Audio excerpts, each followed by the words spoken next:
So a DC area public school is bringing back the mask mandates. Well, we all saw that one coming, folks. You can expect New York City, in the state of New York, San Francisco, Chicago, and all these other blue tyrannical hellholes to be next. Okay, so this DC area public school, they're looking to bring back the mask mandates for children. Don't comply. This is this only has power where people submit. Obama, he's from Hawaii. Why isn't he demanding to know how many kids are dead from the fire, from the wildfire?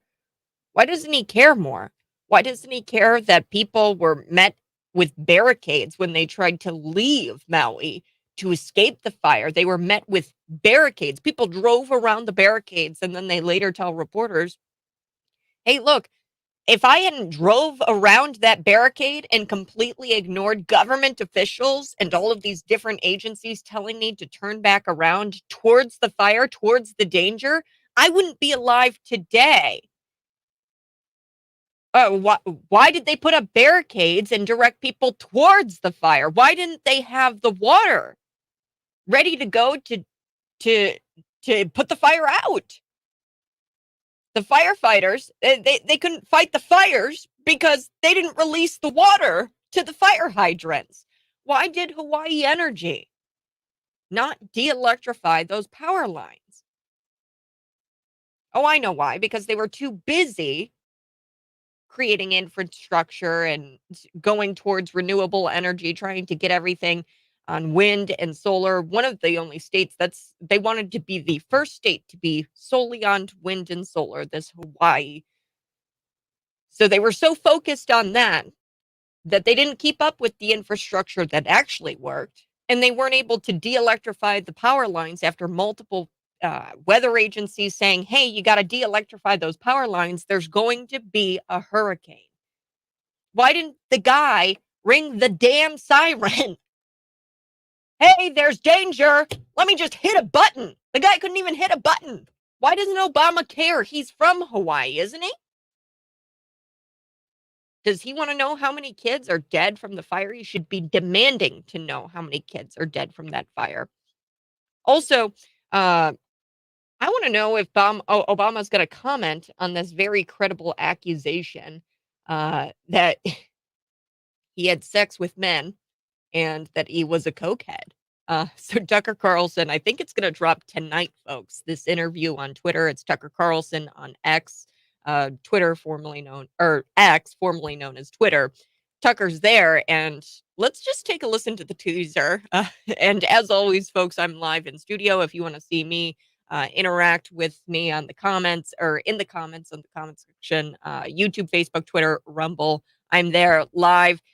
You can also text in at 309-451-9299. Let's take a listen to the Tucker Carlson teaser here about how Obama actually was having sex with men and doing cocaine back in 1999. You're just a guy who's in town for the night, and it sounds like you're looking to party. Yeah, pulled up in a bar outside, and there's this guy that's introduced to me as Barack Obama. I had given Barack $250 to pay for coke. I start putting a line on a CD tray to snort, and next thing I know, he's got a little pipe and he's smoking. So I just started rubbing my hand along his thigh to see where it was going, and it went the direction I had intended it to go. Even though you had sex with him twice, you did cocaine with him, watched him smoke crack twice, you had no idea who he was. I had no idea who he was. Let me just ask the obvious question. What was Obama like on crack? Is it your sense that that's who Obama is, just transactional, or that he's bisexual, or like, what is this? It definitely wasn't Barack's first time, and I would almost be willing to bet you it wasn't his last.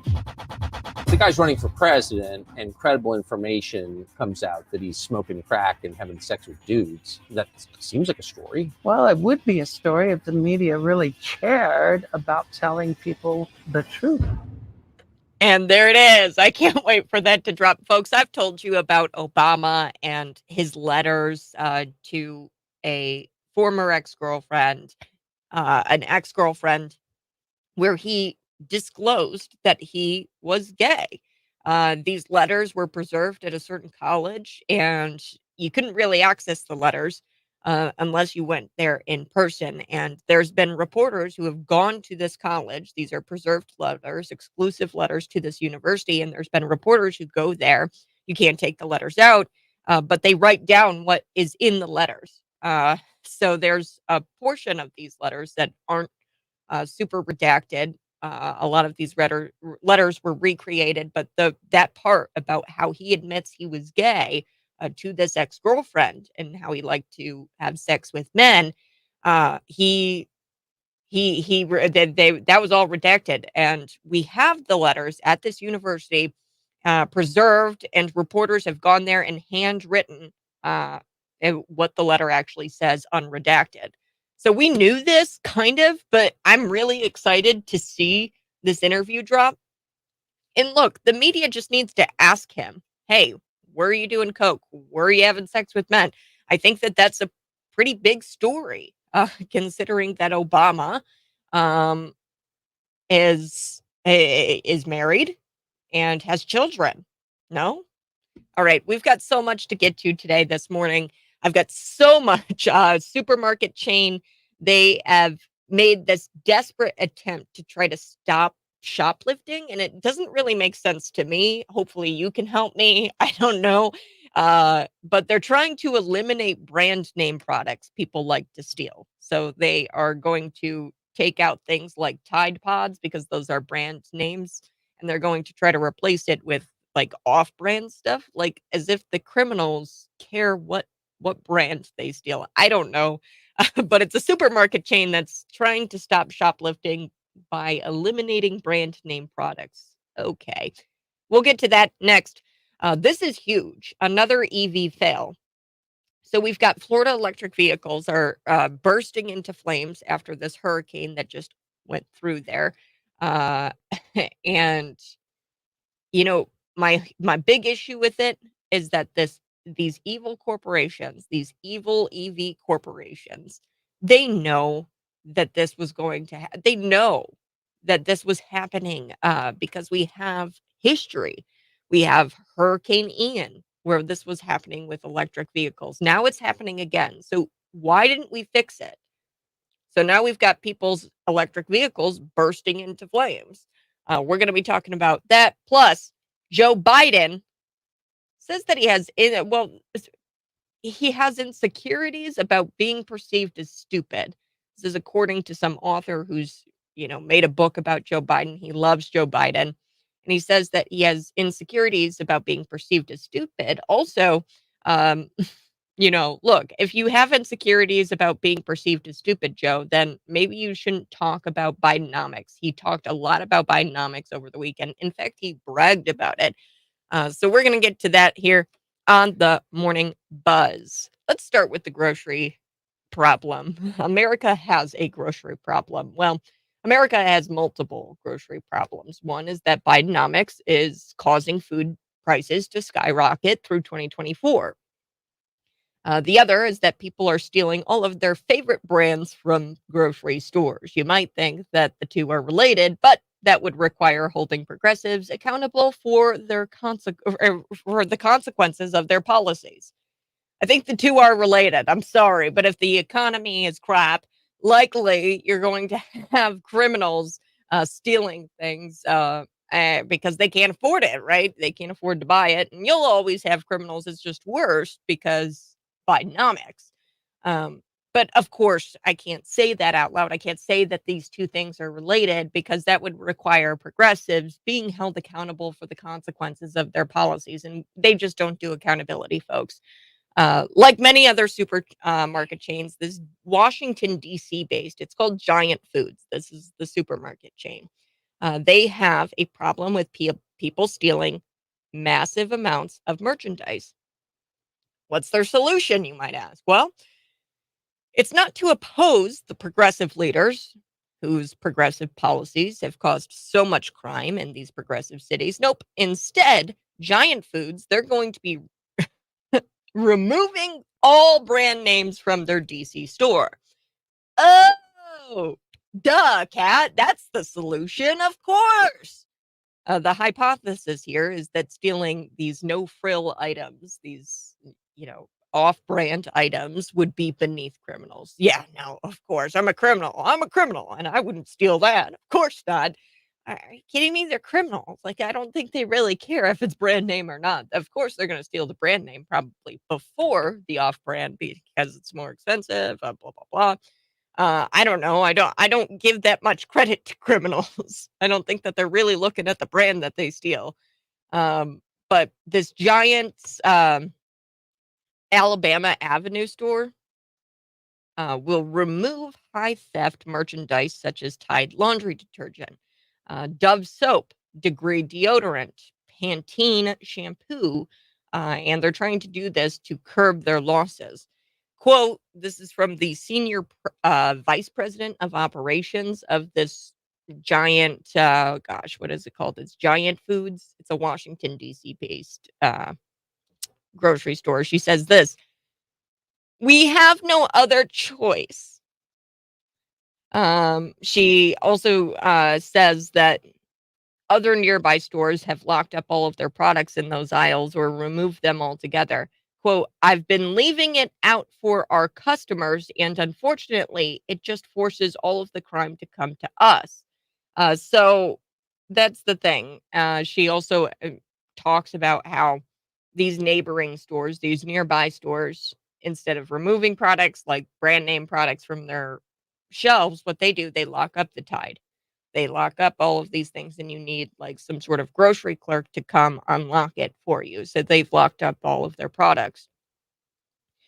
She says because they're the only grocery store that hasn't done that, where they lock up things like the Tide laundry, that it's causing the criminals to go to their store first because they don't have it locked up. So I don't know. For me, I think the answer would be to lock it up. Well, of course, the answer first would be oppose the progressive leaders and these progressive policies that cause the crime in these progressive cities, right? I mean, that's just the logical thing. But I don't know. I think that this is a really dumb idea. The dumbest idea. I don't think that it's the dumbest though. I think the dumbest idea is actually this thing where cities are starting to sue car companies because cars are being stolen. Yes. So I've talked to a lot about, I think they're the Kias or the Hyundais or something. It's like you can steal a Kia or a Hyundai with a screwdriver and like a paperclip or something. And there's TikTok videos, viral TikTok videos that show you how to do this. And cars are being stolen. So they aren't blaming the actual criminals, they're blaming the car companies. And they're not blaming the communist China-owned social media app TikTok, because there's these viral challenges that show you how to steal these cars. No, no, no. The problem is, of course, the car companies for making the cars too easy to steal.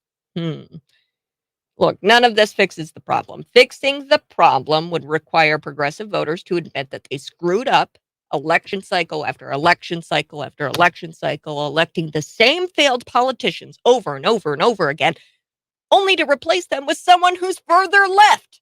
It's like that every election cycle. Come on. They wonder why it isn't safe to leave their house. They wonder why they have to get some sort of security guard to give them ice cream or frozen pizzas or unlock the Tide laundry detergent. They wonder why. It again goes to progressives never being held accountable for the consequences of their voting. That's what's happening here. They're not being held accountable. All right, I do have to take a break. Thanks so much for tuning in. I really love when you guys tune in. When you tune in, 309-451-9299. That's my buzz line if you want to text me. You can also see me live in the studio on YouTube, Facebook, Twitter, Rumble. I'm everywhere. It's great. Share this out with your normie friends, the podcast, because it's important information. We're going to be back. Why should you stick around? Well, I'll tell you. The Florida electric vehicles, they're bursting into flames. I'm going to tell you why next.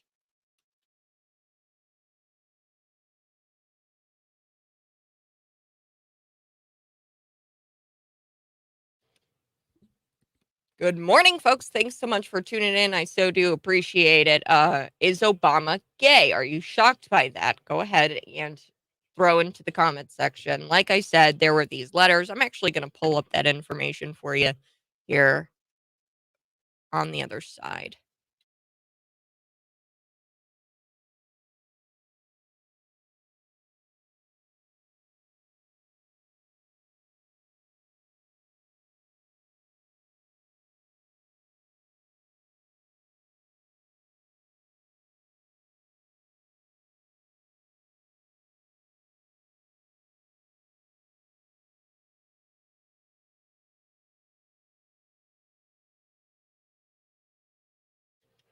Okay, so here I have it. Obama frequently fantasized about gay sex to an ex-girlfriend in these letters. So Obama allegedly confessed to a girlfriend that he had fantasized about engaging with men sexually. I brought you this story a couple of weeks ago. I got to tell you the details because now there's going to be a massive interview that drops that Tucker does with this guy who allegedly Barack Obama did cocaine with and had sex with a couple of times. So Barack Obama wrote to an ex-girlfriend about how he had fantasies about making love to men. So this is according to a guy. His name is David Garrow, and he revealed this in an interview. Now, David Garrow is a biographer. Now, in a letter to a former girlfriend, her name was Alex McNear, Obama allegedly confessed that he repeatedly fantasized about engaging with men in sexual relations. The letter received from Alex had an entire paragraph redacted. So, um, David Garrow, he's a biographer. So I'm assuming that he's the biographer for Alex McNear, or he is an Obama biographer. I'm not too sure. But I know that he received this letter from McNear and it had an entire paragraph redacted. And Garrow had to ask the question of Alex McNear, the former ex-girlfriend, yo, what is this redacted version about? And she said it's about homosexuality. So that of course got David going and he was like, okay, well now I got to figure this out. Um so David said that around when his book Rising Star came out in 2017, McNear had actually sold the original letters to Emory University. So she sold the original letters, the unredacted version, um, to Emory University. David said that when Emory got the letters, they put out a press release at the time saying that we've gotten these rare letters from Barack Obama, but they did not mention any paragraphs that were too sensitive. They just said that they got these letters, these rare letters from Barack Obama, probably Emory University covering up for Barack, but let's go on here. And I'm reading from the Post Millennial. They've got the exclusive on this. The writer sent his friend. So we've got the biographer, David, sending his friend to the Emory archives where the letters are stored, where he copied down by pencil the paragraph that was redacted, in which David Garrow then said that, you know, what was in that was Brock writes to Alex about how he repeatedly fantasized about making love to men. Wow. Smash the like button and be sure to share this out with your normie friends. Share this right now and tell people to tune in. We are going to be back talking a little bit about Barack Obama because Barack Obama, um, there is a very credible accusation out there that he's a cokehead and that he was having sex with men and was this big party animal. And Tucker Carlson is going to be dropping an interview with one of his lovers, alleged lovers, with tonight. So I'm very excited for that interview. We are going to be talking about these electric vehicle failings in Florida. They're bursting into flames. I'll tell you how they're bursting into flames and why you should be peeved off about it because these corporations, government, they know that this was going to happen. We already have um, evidence that this has happened in the past. This recent hurricane that went through there, IDALIA. I'm gonna look that up.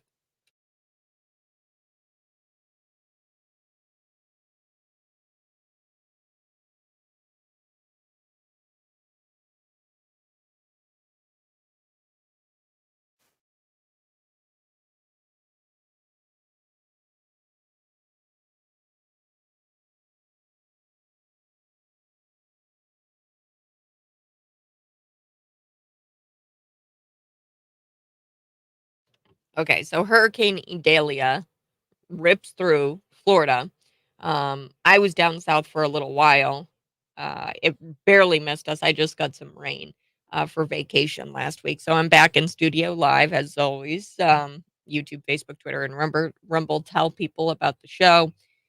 Now, um, that we've already seen what happens to electric vehicles after a hurricane with Hurricane Ian. Now we're seeing a repeat of that, and electric vehicle makers refuse to make changes or refuse to um, fix the infrastructure, right? And that's what my whole issue is, hey, let's recall these back. Let's fix the issue. If they're going to burst into flames, if they get some salt water on them, then maybe we should recall them, or maybe we should stop making them.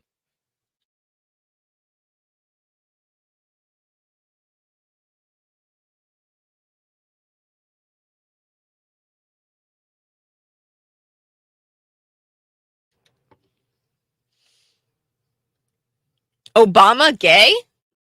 Yeah, well, I want to see Obama comment on this, and I don't think that the media is going to ask him anything, but we'll have to see after this interview drops with Tucker Carlson tonight. I think that's when he's going to drop it, but he interviews allegedly. This is the former lover of Obama. He had sex with him. He had coke trips with him or whatever. I don't know. There's this very credible accusation that he was a cokehead, Obama, and that he had sex with men. And we know this because not only from the teaser that Tucker Carlson dropped, but also there's been several news articles. I've got the Post Millennial right in front of me here, and they've got the Emory University. That's where these original letters were at, where Barack Obama disclosed to an ex-girlfriend that he fantasized about making love to men. So, I mean, these are supposed to be in the Emory archives, and we've had people go there. There's people that have went there to copy down the redacted parts of this letter that other people have. These are the original letters. They were sold to Emory University by Alex McNear, who is that ex-girlfriend, and people have gone there, wrote down in pencil the paragraph that has been redacted in years past. And people say that that redacted part is about Barack Obama's homosexuality. And this is a big story. And I don't think that the media is going to cover it because Obama is untouchable. That's the thing, is they don't want to touch this because Barack Obama is is a no zone. They say no, no, don't cover Barack Obama in a negative light, corporate media. All right. Speaking about corporate media, they're not going to talk about the Florida electric vehicles that are bursting into flames right now after Hurricane Idalia. I think I'm saying that right, but this hurricane was huge. It ripped through Florida, lots of flooding. I missed it. I was in South Carolina, and we just got like a little belt of rain, but we were far enough north where it wasn't going to touch us. But a lot of people experienced a lot of flooding. And that's where our story begins. We've got a conservative commentator who I really like. He commented on this recently that about 96,000 electric vehicles in Florida um, there are these that's how many electric vehicles are in Florida registered, I guess. There's going to be zero media stories about these stranded EV owners unable to charge their vehicles in the aftermath of Hurricane Idalia. And the reason why there's going to be zero media coverage about these EV owners having to struggle to find a charge, to struggle to, I mean, they're combusting into flames, these electric vehicles. So I want to play for you Eric Erickson because he's just spot on here. As always, I'm live in studio. You can see me and I can interact with you. You can interact with me via the comment section, YouTube, Facebook, Twitter, and Rumble. So let's take a listen here to Eric Erickson. He's a conservative commentator. Here we go. Electric car and you're in a significant portion of South Georgia or Florida right now, you can't charge it because you don't have power. If you are on the coast in Florida and you got salt water into your car, it's going to catch fire more likely than not when you try to turn it on. That's what happens. And also for those who are trying to evacuate, if you had a gas-powered car, you could fill up in 5 minutes and drive 400 miles. With an electric car, you had to charge. There were plenty of more gas pumps for people to use to fill up to evacuate Florida than there were charging stations. So people who were in electric cars either couldn't leave or got left behind or couldn't go as far when they evacuated before having to charge again. Is the media going to cover the stories? Well, the media, because they can find anyone who had a scenario. If you want to find a mixed race, predominantly black lesbian who's missing an arm, who's transgender and Muslim in America, the media will find you that person.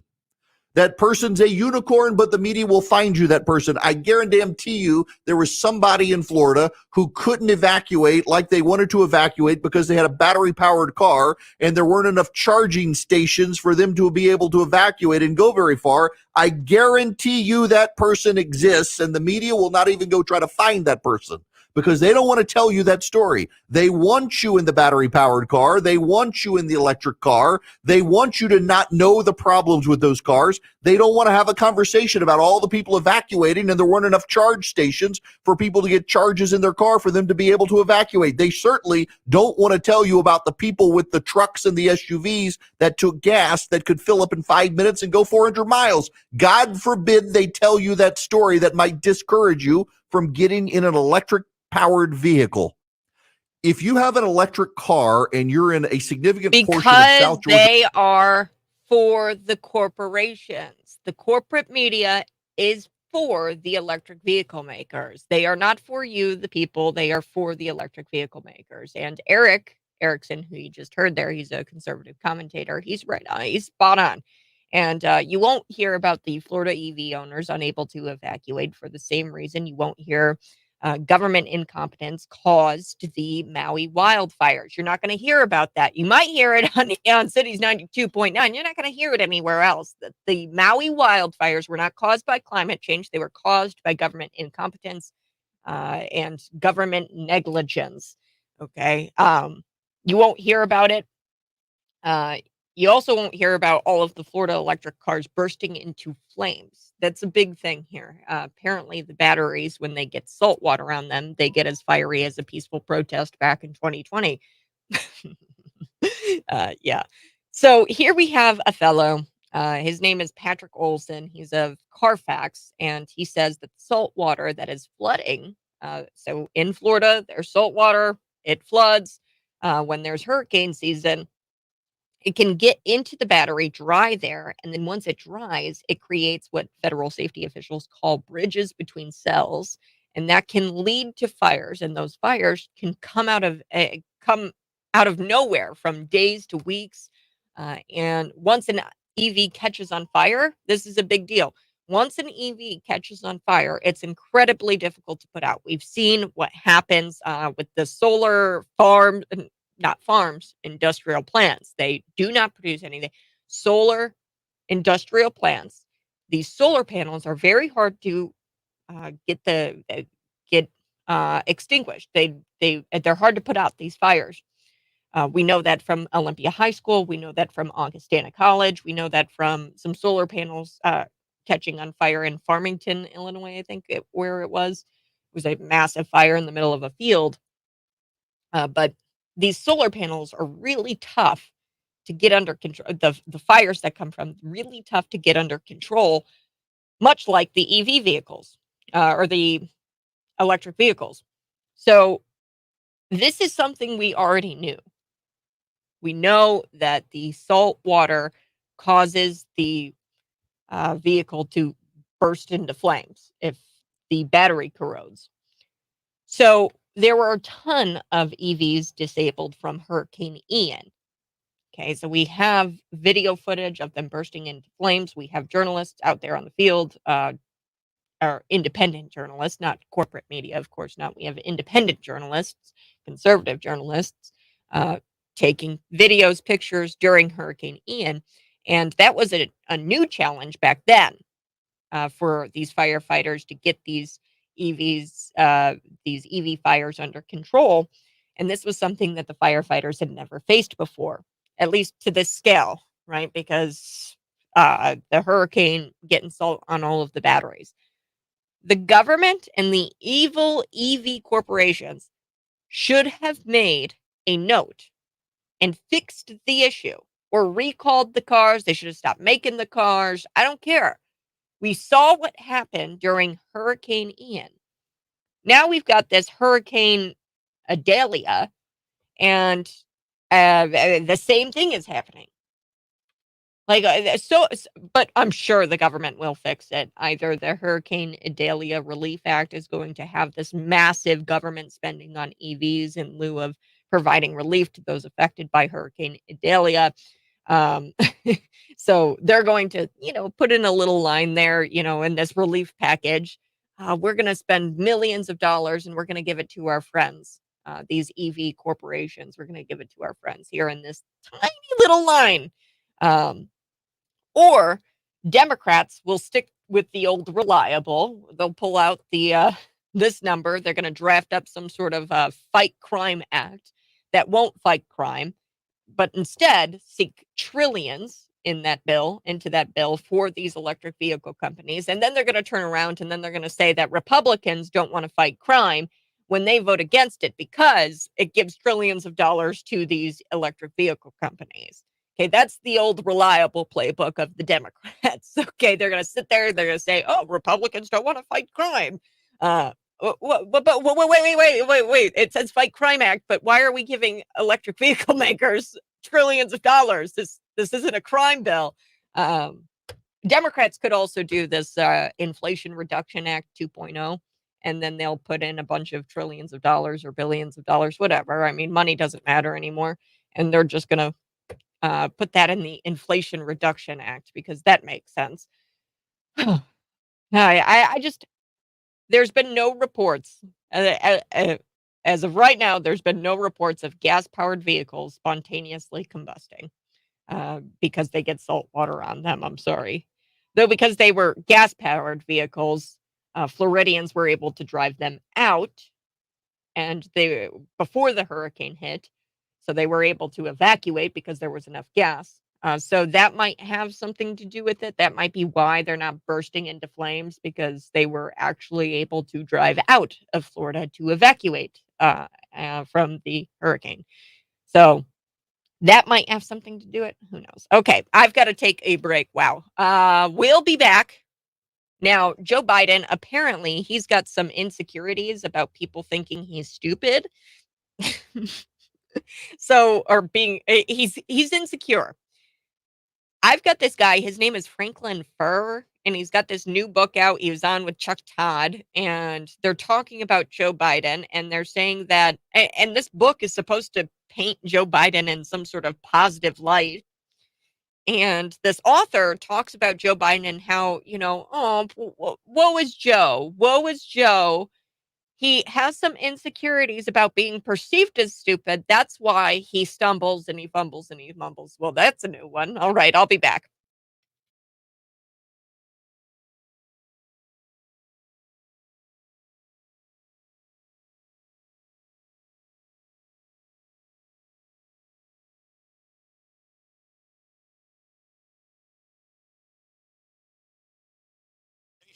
Yes. You need to know that Illinois is the number one state for electric vehicles. We have the most registered electric vehicles in the nation. And your point exactly, Ryan. They want you to be able to go or not go anywhere at any point. They can turn off the cars, chargers, and they know the hazards these cars are. It's all about control.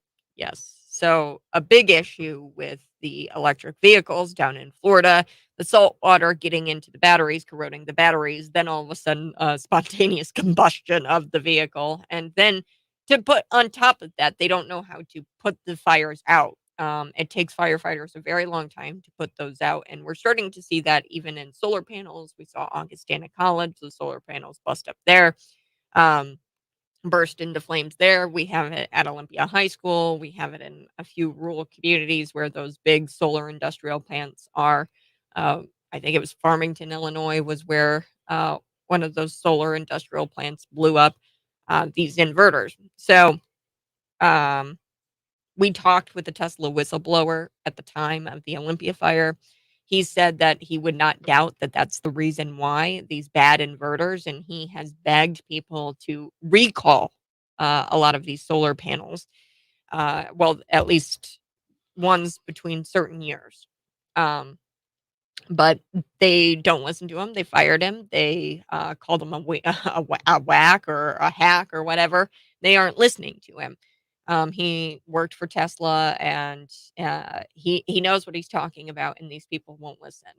So they have no interests of the American people for American people. It doesn't matter if your car randomly combusts. It doesn't matter if a school burns down with children possibly inside. Because at the end of the day, what we want are these electric vehicles, and we want everybody to have one.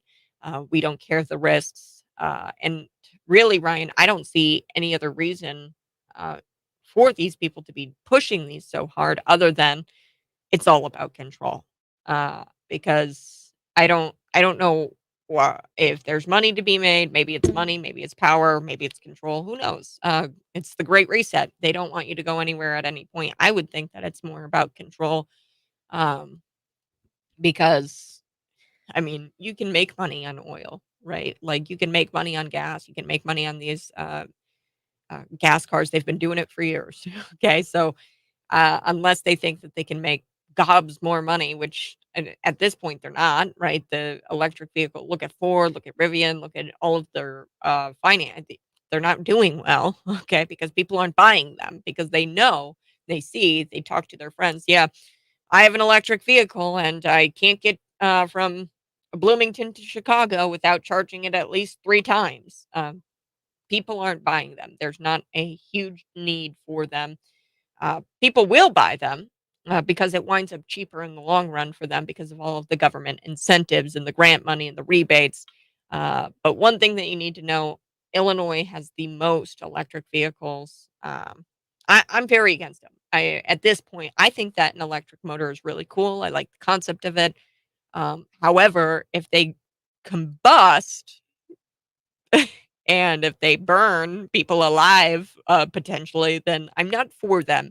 Um, I would hope that people in government and people in these corporations, at the end of the day, would care about human life, but of course not. When has corporate ever cared about a human life? We are going to be back talking about Joe Biden. Joe Biden, I guess he's afraid, according to this author who, has done some books on Joe. He is afraid of being perceived as stupid. So we're going to talk about that a little bit. Chuck Todd was with this Franklin Furrer, who writes about Joe Biden in this new book. So we're going to be chatting a little bit about that. Plus, there's this bill out there, this Oregon animals rights terrorists. They're circulating these petitions in Oregon. It's a radical measure that they want on the 2024 ballot. This is going to be the first ballot initiative in history that would criminalize killing and breeding animals. Um, so the vegans, they're big mad that there's things like, oh, I don't know, farming cows and breeding cows and killing cows for meat. So this bill aims to criminalize killing animals, including for food, hunting, fishing. It criminalizes breeding practices. It also removes domestic animal expectations or exceptions. So, like your cow is no longer considered a domestic animal, or like goat is no longer considered a domestic animal, like a pet or a horse. So, um, it removes those domestic classifications from Oregon laws.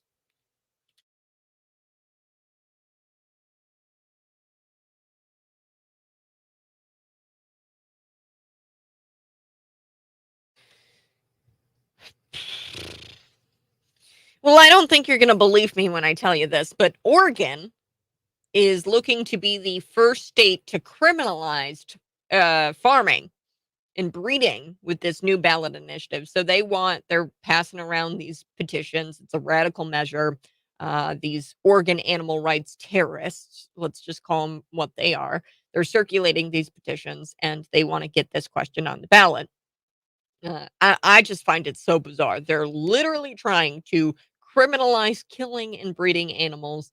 The bill aims to criminalize killing animals, including for food, fishing, hunting. It criminalizes breeding practices. It even removes domestic animal exceptions from Oregon laws. So if you want a cat, you can't get a cat because that's no longer classified as a domestic animal under this new bill. It removes domestic classifications for animals. So you can't even have pets, right? So this goes really, really far. This bill, we're going to talk about it because I don't know. I hope that there's not enough silly people to get this thing passed. It would be really bad, really bad. So Oregon, they're looking to ban farming, really, killing cows for meat and food. So we are going to be talking a little bit about that. But first, I want to talk about Joe Biden. So Franklin Furr is his name. And he's got this new book coming out about Joe Biden's first term in office. And it's called The Last Politician Inside Joe Biden's White House and the Struggle for America's Future. So this is what the book is called. He was on with Chuck Todd talking about it. I think it's supposed to paint Biden in some sort of positive light because I know Franklin Furr, the guy who wrote the book, is all about Joe Biden. He is a Joe Biden acolyte. He loves Joe. And I think that it's supposed to paint Joe in a positive light, blaming all of Biden's failings on his staff and, the same as other pro-Biden people have done. They'll sit there and they'll say, oh, it's not Joe's fault. It's his staff's fault, which isn't totally wrong, right? I don't think Joe's really running anything, but Joe doesn't like to be handled.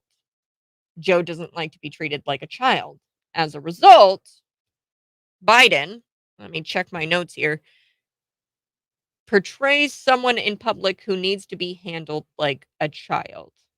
So the book is all about how Joe doesn't like to be handled, how he doesn't like to be treated like a child, but yet Joe portrays himself as somebody who needs to be handled and as somebody who acts like a child.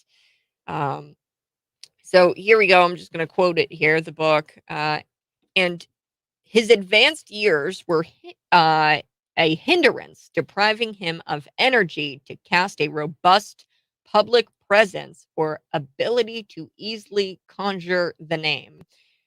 It was striking that he took so few morning meetings. His public persona reflected physical decline and times dulling of mental faculties that no pull or exercise regimen can resist. So they're trying to make Joe Biden in this book, this guy, Franklin Furr, who writes this, they're trying to make him some sort of hero. And they're trying to say that his physical decline, his mental decline, it's all because he has been working so hard, I guess. I just don't even understand. I'm going to play for you on the other side the interview that Chuck Todd and Franklin Furr did with each other about this book. But Franklin Furr, he admits that Joe Biden doesn't like people viewing him as some sort of nincompoop, and he really has insecurities about being perceived as stupid. So I find the interview interesting. We'll be back on the other side. This is the Morning Buzz.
let's talk about this issue of, is he overhandled? Is it because of his age? Yeah. That anecdote about the Warsaw speech was interesting. And then you wrote this pretty late in your book. You said, and his advanced years were a hindrance, depriving him of the energy to cast a robust public presence or the ability to easily conjure a name. It was striking that he took so few morning meetings or presided over so few public events before 10 a.m. His public persona reflected physical decline and times dulling of mental faculties that no pull or exercise regimen can resist. In private, he would even occasionally admit to friends that he felt tired. How much does this impact West Wing operations? Right. Well, it doesn't take Bob Woodward to understand that Joe Biden is old. Right. And I'm not a gerontologist, and I can't predict how the next couple of years will age Joe Biden. I think what my book does is shows that he is somebody who, for whom he's buried in details. He's somebody who is very technocratically obsessed with the intricacies of policy. He's a very activist president in that he micromanages a lot of the dealings in the White House. When it comes to something like talking, But you don't see that. You don't see What that. you're describing is much different than his public persona. Yeah. Well, I think one of the things that's so interesting about Joe Biden is that he has these insecurities that govern a lot of the ways in which he moves through the world. And so one of his primary insecurities is that he doesn't want to be perceived as stupid, because he had this plagiarism scandal back in the 1980s. And so when he walks into an interview or he walks into a press conference, he wants to have mastery of what he's discussing. And so his prep sessions can go on for long periods of time. So these are the words that were said by Franklin Furr, who has this new book out there. It's called The Last Politician. And he was being interviewed by another Biden shill, Chuck Todd. If Biden ever seems like he doesn't know what he's talking about, it's because his brain is so full of information that sometimes he gets confused and worried that people might think he's an imbecile. So I don't understand, like, how are they justifying that he is a nincompoop in public? I don't know. On a totally unrelated note, Joe Biden being insecure that people think he's an idiot, he gave a speech on Monday bragging about Bidenomics and what a good job he's doing as president. Quote, "As I've said 1,000 times, there is no quit in America. None. All I hear from my friends on the other side, what they say is wrong with America. I keep telling us America, or they keep telling us America is failing, because it is. They're wrong. I've got news for them. America has the strongest economy in the world right now today." That's what Joe Biden said on Monday. Look, prices are up 16%, wages are down 3%, interest rates are at a 22-year high. Credit card debt has surpassed $1 billion, and 61% of Americans are living paycheck to paycheck. That's Biden 2024. I'll be back on the other side. Oregon looking to be the first state to criminalize farming and they want to ban breeding with this new ballot initiative.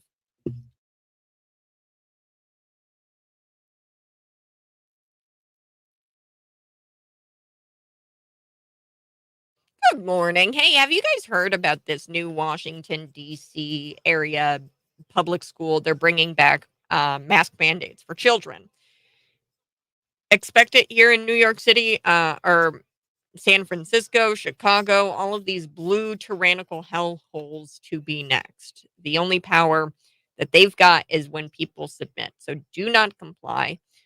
We are going to be talking about Obama. There is a very credible accusation out there that he was a cokehead and that he had sex with men. Tucker Carlson is going to be dropping an interview with one of those men whom he allegedly had sex with, Barack Obama. So I want him to comment on that. I don't think that the media is going to press him on it because he's untouchable. Obama is from Hawaii. I also want him to be asked questions about the Maui wildfires, how that was due to government incompetence. I want to know why he's not out there demanding to know how many kids are dead from that wildfire, the Maui wildfire. So we're going to be back with all of that. Plus, you won't believe it, Oregon animal rights terrorists, let's just call them what they are circulating these petitions to put this radical measure on the 2024 ballot. In their own words, this is what they say that the ballot is all about. Is the first ballot initiative in history that would criminalize the killing and breeding of animals.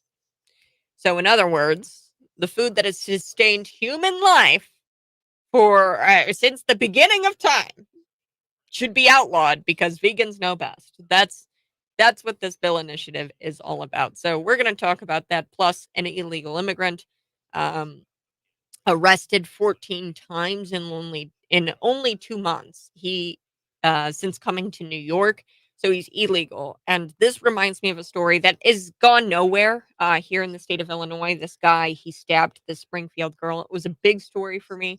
I really want people to know that this story is still out there. I contacted Springfield police. They have not gotten back to me, which I find odd. They haven't gotten back to me. I've got to reach back out to them again.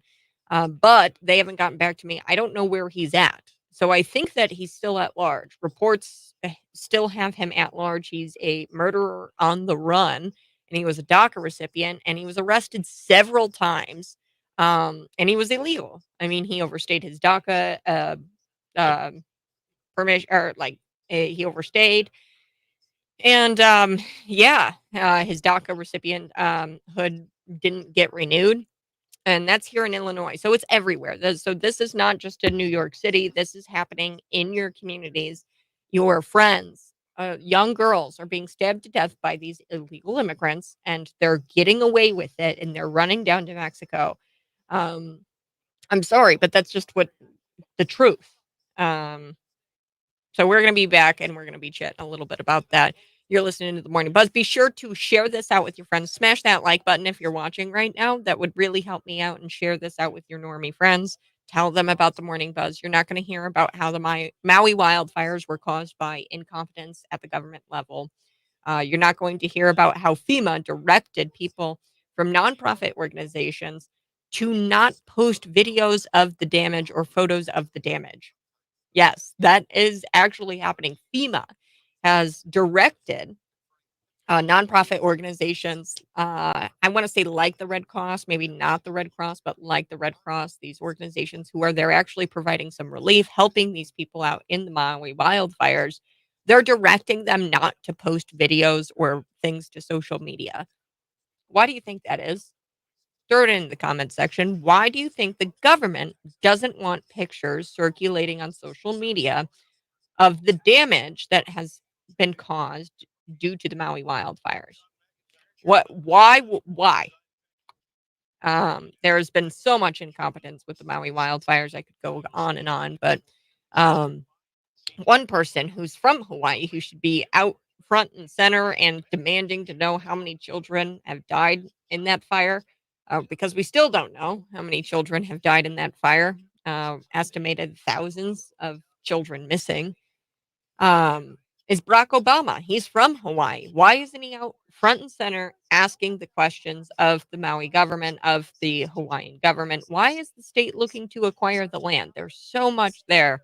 And we're going to unpack it here on the Morning Buzz. So, another thing that I did want to talk with y'all about was this very disturbing story. And this is another one of those where you're like, oh, that's in some sort of faraway state, and that couldn't be possibly true or anything like that. Here in the state of Illinois, wrong again. I just received something that is going to shock you. So this school district actually kept this daughter's transition a secret before uh, this bullied teen ran away, and then she was sex trafficked. And now the parents are suing the school because the school kept the daughter's transition and kept her gender identity a secret from the parents. So I'm going to read to you what it was sent to me. School's back in session, folks. So there's going to be a lot of things out there. This is coming from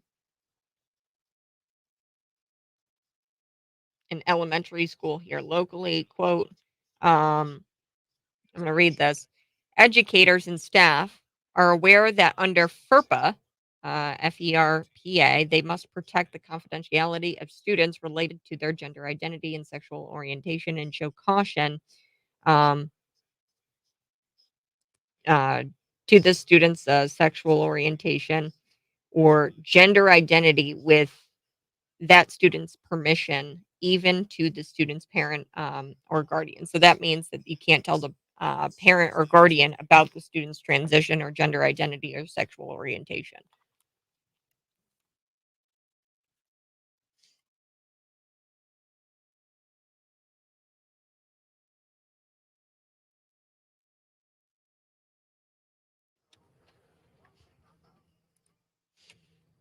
Barack Obama gay?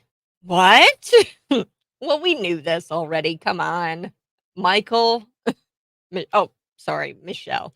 I think we already knew that Obama was gay, which there is now a credible accusation out there that he was not only gay, but he's a cokehead. And he's been having sex with men on 1999. So this is going to drop. It's a Tucker Carlson interview. And I've actually got the teaser here, and I'm going to play that here for you in just a couple of minutes. But I want you to know that you can always see me live in studio on Facebook, Twitter, YouTube, Rumble. I'm there. Just type in Cat Peterson 929. Subscribe to the channel. Share this out with your normie friends because they're not going to get this anywhere else, this information. They're not going to hear that the Maui wildfires were caused by government incompetence. They're not going to hear that from any other news channel. They're not going to hear about the electric vehicles randomly combusting after getting salt water on them because the media just won't cover that. They're corporate media, they're hacks, and they're another arm of the government. They're another arm of these corporations. So we are going to be talking a little bit about this guy. He's an illegal immigrant, New York City. He's been arrested, let me check here, 14 times in only 2 months since coming to New York City.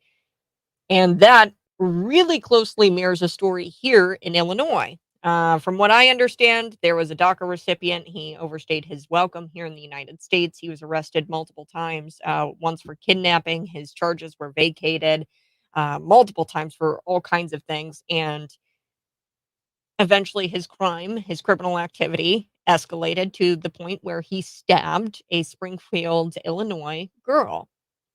And now he's on the run. From what I understand, I've called the Springfield police. They haven't gotten back to me. I think he's still on the run or he's in Mexico. He fled after being caught. Well, he's the suspect in this stabbing. So we're going to talk a little bit about that.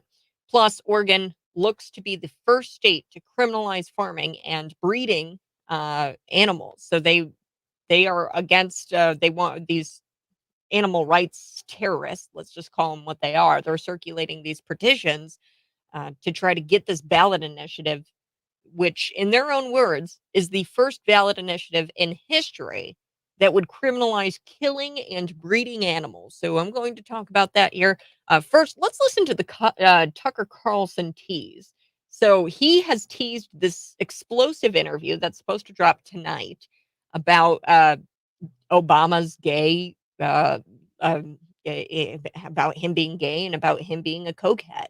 Now, I've told you about the letters that have been preserved at Emory Archives at Emory University, where in these letters to an ex-girlfriend, he disclosed that he fantasized about having sex with men. This is huge because media won't cover it. Okay, it's not the fact that he's gay. It's not the fact that he's a cokehead. We know that politicians are cokeheads and that they have promiscuous lifestyles, okay, and that they cheat on their wives. That's not shocking. Okay, that's not the shocking element here. The shock element, what's shocking is that the media refuses to cover it. And I hate to play this game, but what if Barack was a Republican? Okay, so let's take a listen here to the teaser. Here we go. You're just a guy who's in town for the night, and it sounds like you're looking to party. Yeah, pulled up in a bar outside, and there's this guy that's introduced to me as Barack Obama. I had given Barack $250 to pay for coke. I start putting a line on a CD tray to snort, and next thing I know, he's got a little pipe and he's smoking. So I just started rubbing my hand along his thigh to see where it was going, and it went the direction I had intended it to go. Even though you had sex with him twice, you did cocaine with him, watched him smoke crack twice, you had no idea who he was. I had no idea who he was. Let me just ask the obvious question. What was Obama like on crack? Is it your sense that that's who Obama is, just transactional, or that he's bisexual, or like, what is this? It definitely wasn't Barack's first time, and I would almost be willing to bet you it wasn't as long. The guy's running for president and credible information comes out that he's smoking crack and having sex with dudes, that seems like a story. Well, it would be a story if the media really cared about telling people the truth. That is the story. The media doesn't care about telling people the truth. So I'm pumped. I can't wait for that to drop today. I think it's going to drop tonight. I hope. We'll share it out onto our social medias. Now, Oregon animal rights terrorists, and I'm just going to be blunt and call them what they are. I'm not going to say they're activists. They are terrorists, and they are circulating petitions to put a radical measure on the 2024 ballot. In their own words, quote, "This is a ballot initiative, the first ballot initiative in history that would criminalize killing and breeding animals. In other words, the food that has sustained human life since the beginning of time should be outlawed because vegans know best." The bill aims to criminalize killing animals, including for food, hunting, fishing. It criminalizes breeding practices, and it also get this, it removes domestic animal exceptions from Oregon law. So your cat, you might not be able to keep them as a pet anymore because they're removing the domestic classifications of animals now from the Oregon laws. It would also criminalize artificial insemination, and it equates it to sexual assault of an animal. So if you have a cow farm, you know what artificial insemination is. If you farm any kind of animal, you know what uh, artificial insemination is. The bill aims to criminalize killing animals for food, for hunting.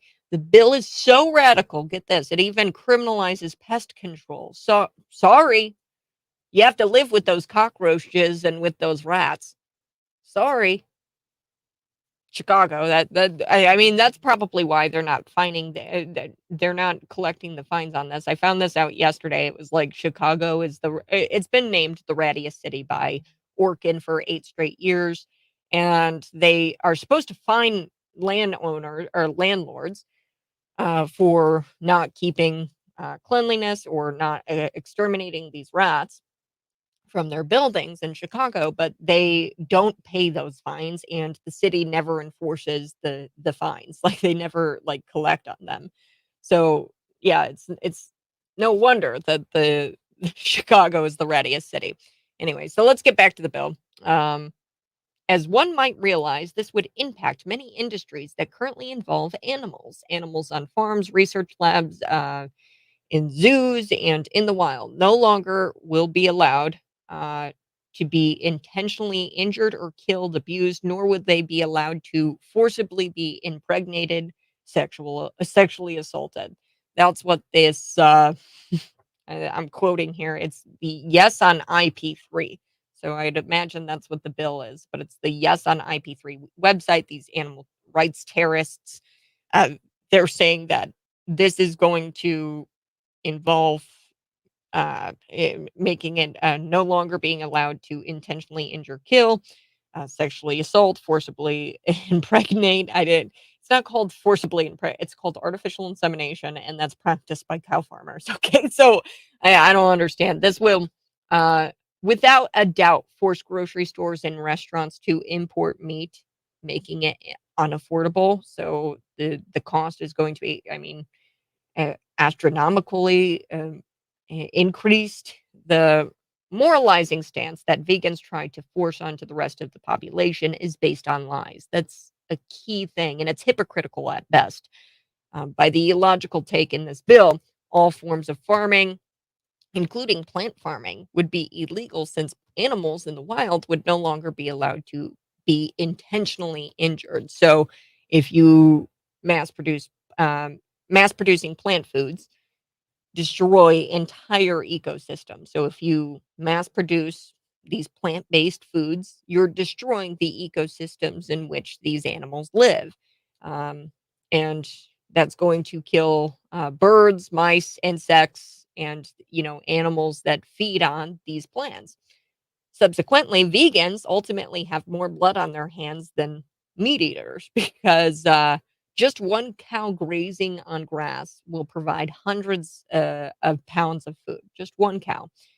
The production of an equivalent amount of calories using plants can kill more animals and is no way nutritionally comparable. Okay, so I've got this professor here, and he says, quote, 25 times more animals die to produce an equal weight of wheat protein when compared to beef protein. So if you're trying to produce mass plants, right? Because what are you going to eat? You have to eat plants, but you're killing more animals by mass producing these plant-based products.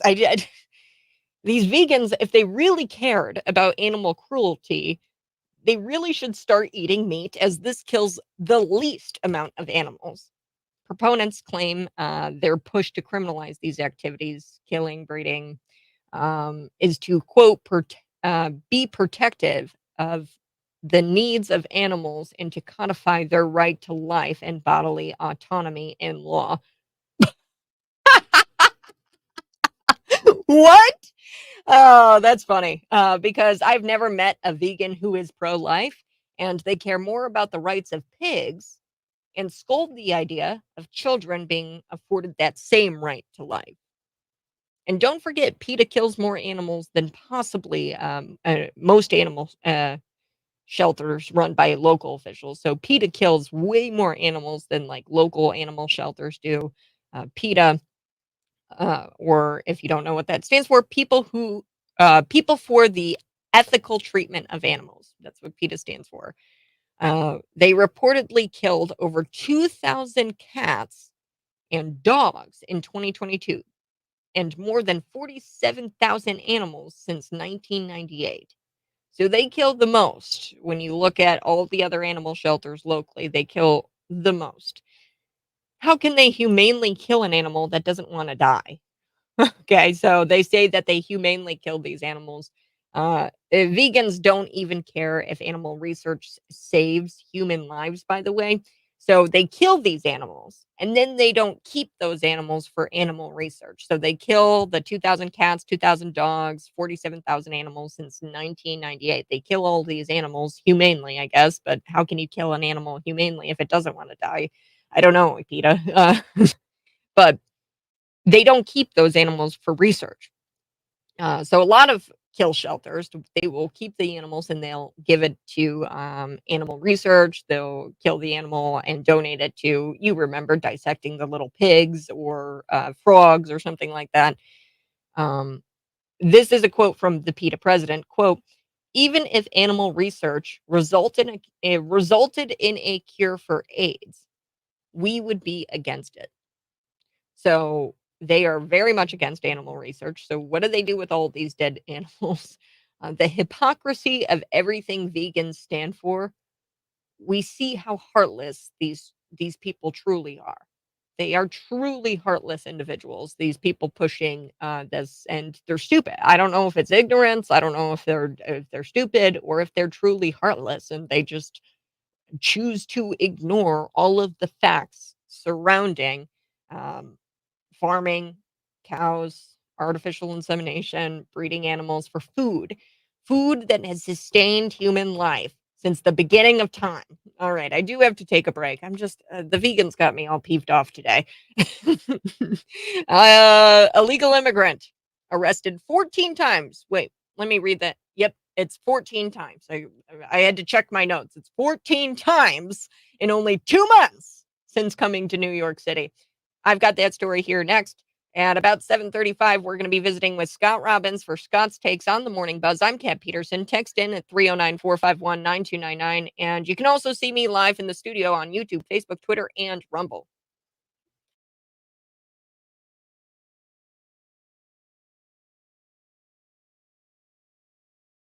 Good morning, folks.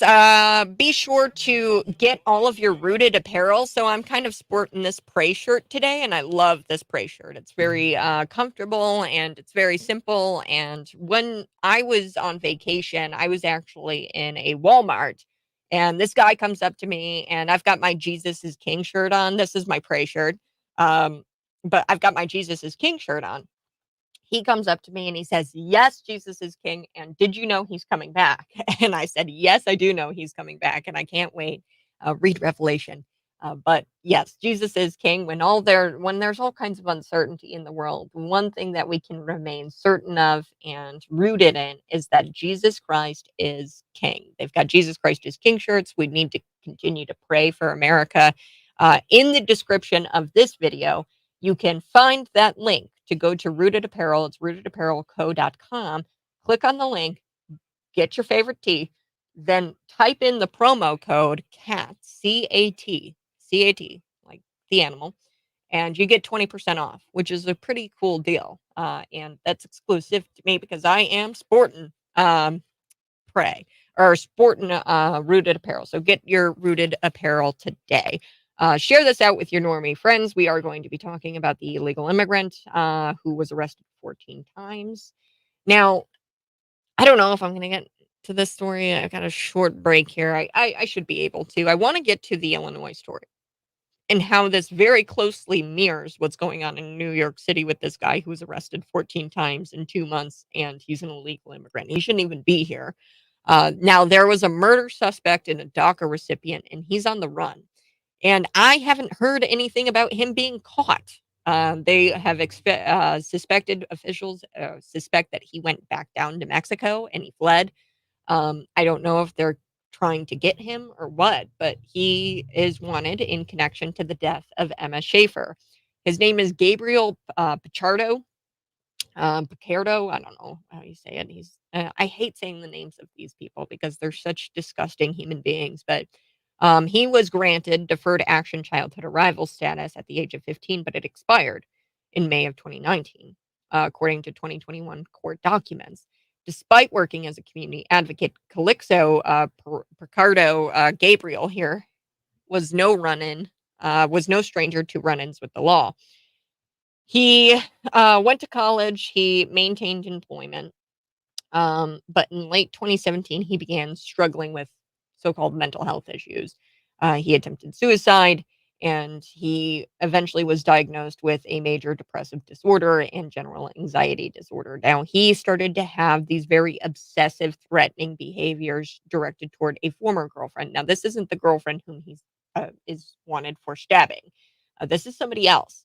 So this was in 2018 when he had criminal charges filed against him, and he pled guilty to kidnapping, and he was sentenced to 6 years in an Illinois Department of Corrections. Now, he overstayed his DACA. So Calixto Pichardo eventually in 2020 got that kidnapping conviction vacated, and then he pled guilty to a lesser charge of unlawful restraint, which was interesting. I don't even know why we got that pled down. It sounds like he kidnapped a girl and was threatening her. He was resentenced to time served. So he only served 2 years. Yeah, he only served like 2 years, if that. And he was resentenced, and then he was released on October 30th of 2020. He complied with all of the conditions of his mandatory supervised release and maintained employment. Now, in 2021, he was arrested again on the federal charge of improper entry, meaning he's illegal and he jumped the border. So he overstayed his DACA, and he wasn't supposed to be here.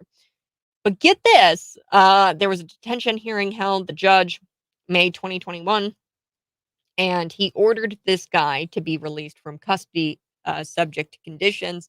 And he gave him the recommendation of a U.S. probation officer. So he was allowed to stay by this judge. However, he was not released, and instead he was transferred to ICE custody. So he, ICE, the Department of, then charged him with removability. So they wanted to deport him. Who knows? He's probably here still. I don't know. It's just incredible that we've got this girl who was stabbed to death in Springfield, and he had priors. He shouldn't have been here. Why? Why was he here? We've got another story in New York about the same thing. So we'll be talking about that. Be sure to smash that like button, share this out with your normie friends. Here we go. Because the world would see the truth, those who are corrupt do not want that to happen. Yep. When I asked the question about the Maui wildfires, why would FEMA ask nonprofit organizations who are there on the ground helping people provide relief, water bottles, housing, things like that, food? Why would they ask those nonprofit organizations to not share videos and photos of the damages caused by the Maui wildfires? Because then the world would see the truth. Those who are corrupt do not want that to happen. Yep.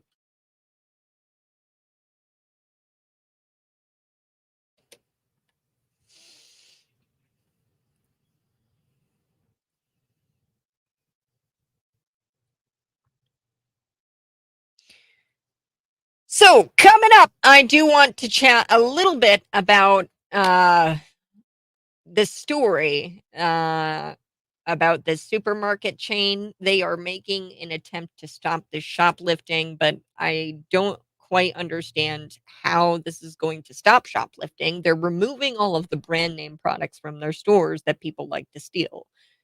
I don't necessarily see how that's going to stop. I don't think criminals stop and they're like, I'm going to steal the Tide instead of the off-brand laundry detergent. I don't think they're really thinking about that. But this giant supermarket chain, it's called Giant Foods. It's Washington, D.C. based.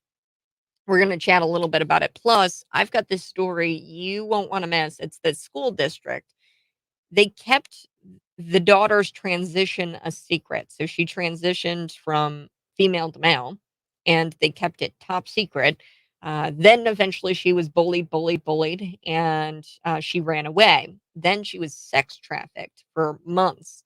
Now these parents are peeved off at the school for keeping their daughter's transition a secret, and they're suing the school because they kept it a secret and they knew that the daughter was struggling with gender identity and was transitioning from female to male, but the school refused to disclose that to her parents who have her best interest in mind.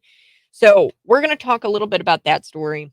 I did want to chat with you about this illegal immigrant arrested, I think 14 times in 2 months. Yeah, 14 times in 2 months, and he's in New York City, and he shouldn't be here.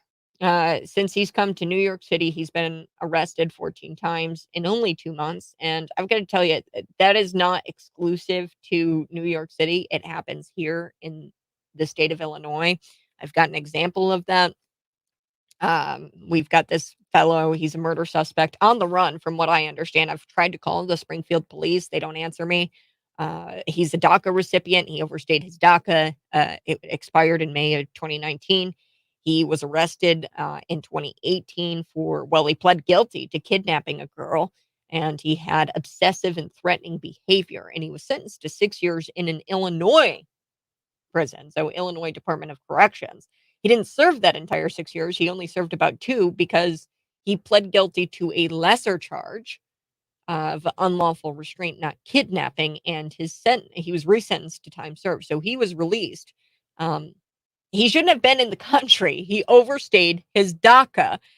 He was granted DACA at the age of 15, according to 2021 documents. But he's no stranger to these run-ins with the law. And get this, now he's accused of stabbing an ex-girlfriend of his in Springfield, Illinois. And from what I understand, he hasn't been caught. I haven't seen any kind of reports of him being caught. So that happens in Illinois, and it's happening in New York with this story. While Kieran Jean-Pierre wants you to believe that Biden has done more than anybody to secure the border, this 29-year-old Venezuelan migrant has been wreaking havoc, and he has a record of 14 offenses during these 2 months he's been in New York City. So his name is Daniel Martinez, and he was arrested and released 6 different times, allegedly committed his first offense just 1 day after he arrived on June 27th of this year. Yeah. So this is not an isolated incident. These migrants are getting arrested quite often here, and then we don't really know who they are. They don't have ID. They're not being properly vetted, and they are just out there committing some of the most violent crimes. Okay, this is not me saying it. This is a cop with more than 20 years on the job experience. He says, we don't know who these people are. They're out there committing crimes. Then we book them, and then we don't really know where to put them because they're not supposed to be here. Who would have thought letting everyone into the country without proper vetting process would subsequently lead to more crime? No one could have guessed that, right? I did. Martinez, his crime spree began stealing, jars of Nutella, slippers, sneakers, hats, razor blades, Dove body wash at this Costco in Brooklyn. Then he was released on his own recognizance after being charged with petty larceny. So after a few shoplifting incidences, he escalated to assault. And then he pulled out this large knife and advanced towards an officer. And that was in a pharmacy in Manhattan. And this officer tried to stop him from stealing. So he charged him with a knife. And of course, after that happened, that incident, he was released on his own recognizance following that incident in the pharmacy. He then randomly attacked an independent journalist who was ironically there to document the influx of immigrants. And then he was also charged with menacing, assault, criminal mischief, weapon possession, and then he was placed on a supervised release after he violently attacked a woman in Midtown, so New York. You would think that officials would catch on by the first several offenses that this man may jeopardize public safety, but of course they did not. The migrant committed even more crimes, this guy, Martinez, up until his final arrest last week when he kicked a cop and stomped on his feet. So he was then sent to Rikers Island. Even if this man is deported, what's to stop him from coming over the border again? Because that's what happened with our friend Gabriel Calixto, who is this murder suspect here in Illinois. He's on the run. He was a DACA recipient. He wasn't supposed to stay here. And he was told by a judge in 2021. Well, he was told by a judge that he was going to be able to be released from custody because he was charged with this federal improper entry. But the judge said, we're going to release you anyway, but we're going to give you a U.S. probation officer. But then ICE got a hold of him because I guess there were other charges, and they charged him with removability. And they said that we're deporting you. But somehow he was obviously still here in the United States because he committed, possibly, allegedly, the crime of stabbing this young Springfield girl. So this is a big, big thing. This is not anything new. This is something that is going on everywhere. And, what's to stop these people if we do wind up deporting them magically somehow, because that never truly seems to happen, because after his first crime, he should have been deported. Like, he was here illegally. He should have been deported after his first crime. But repeat entry attempts are not uncommon. Nearly 25% of repeat offenders had at least 3 previous apprehensions. We all know Americans are sick of illegal immigration. That was literally the issue former President Donald Trump campaigned on to win the 2016 election. So we know Americans do not like illegal immigration. Okay, they have a obligation. It is a requirement by law. The Biden administration has put his own citizens, and they're like the citizens of the United States, at risk by not doing his job. Fox News poll found that 62% of respondents disapprove of Biden's handling of immigration. Look, this is going to lead to Donald Trump winning again, which is awesome, because illegal immigration is in the spotlight right now. There is just this month record number of illegal immigrant crossing the border. Just this last month, that's a record. We're setting records, not good ones. I got to take a break. Scott Robbins will join me next for Scott's Takes. Happens around 7:35, 7:40 every morning, Monday through Friday. I'll be back.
Dun, dun, dun, dun, dun. Scott Robbins, I gotta get your take on this.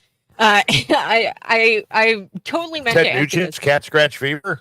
Yes, I know you love Ted Nugent. I think I'm in a delay. Delay. Is that? Yeah. We got a delay going on here. Hang on. I'm not sure why, but I hear it. There's a lot of monkey buttons on the other side. The cat's got to keep pushing these buttons and rearranging these buttons on the board, and it's like landing air, man. By the time you get done with everything. Mm-hmm. Okay, are we there now? I don't know. Everything looks good. Hang on. I'm looking at all the I don't know. It's weird. here. It's like there's just this delay. When I talk, you hear it like a tenth of a second later or a second or so later. So anyway, never mind. Let's move on. We'll get above it. Yeah. I don't know. Maybe it's a internet thing. I don't know. Let me see. Because it sounds like you're It could cutting in be. and out Maybe a it's little on bit. my end. Yeah, who knows? I'm up really high, and who knows? I don't know. Anyway, hey everybody, you know it's hot out there. It's been hot out for quite a while, and you would think upon watching these morning shows that it's never been hot before. They're finding people everywhere who just are trying to beat the heat. They're trying to beat the heat, and the kids, my God, they can't keep them hydrated. Make sure your child is hydrated. What you do, and my gosh, make sure that they're air conditioning their schools, and if there isn't, then you better get them out of that school. It's crazy. Back in my day, we didn't carry around water bottles. We didn't, seriously, there was no air conditioning. The windows were open. There were fans on in the schools. Everybody went. Nobody died. It's insanity right now. And all three networks lead with that story. That's the biggest story in their world today. That story. It's hot. Kids and the suffering. And they're that close to blaming it all on climate change. They probably will in the second hour, but it's coming. Another thing that's coming, Kat, are you paying any attention to this? That is the masking. The masking, it's back. Yeah, did you see the Washington D.C. school where where they have brought back the masks for kids? It's here. I mean, third graders. Yeah. Third graders with the N95s. Unfreaking believable. Yeah, so that's going on. And you also noticed yesterday, if you were paying attention, and most people weren't, and you shouldn't have been necessarily, to what Joe Biden was up to, although yesterday he honored a Vietnam vet with it was a Purple Heart. I'm not sure what he honored him with, but he honored him with something. It was a movie ceremony. So Joe, whose wife Jill, of course, has been diagnosed with COVID again, walks into the room, and he has his mask on. He has his black mask on. We were all familiar with that. The minute he walked in the room, he took the mask off, did the ceremony, shook the hands, took the picture, did all that. Before the prayer was over, before the ceremony was over, Joe left. He's walking down the aisle, and they haven't done the prayer yet. Everybody's kind of looking at him. But the minute he walked down there, he didn't have the mask on either. So he walks in with the mask on, right? Takes it off to do the ceremony, leaves without the mask on. And here we go again. Now, I have a question, and I'll ask to all of you. Are you going to abide by this mask mandate this time around? Or are you going to tell them to jam it? And if you're a business owner, do you have fear of this happening again? And because we've got a complete moron for governor. He'd love to mask up again. He loves masks. He loved social distancing. He loved all the control he had. So I don't know what we're going to do about this, but it's coming. And that's the thing that scares me the most. And of course, the CDC is going to have another round of a new vaccine that's going to allegedly beat down this variant. And Kat, I'll ask you the question. First of all, the mask. I don't think you're going to be too happy about wearing masks. Am I right? Oh, yeah. No, I won't be wearing those. I will not comply.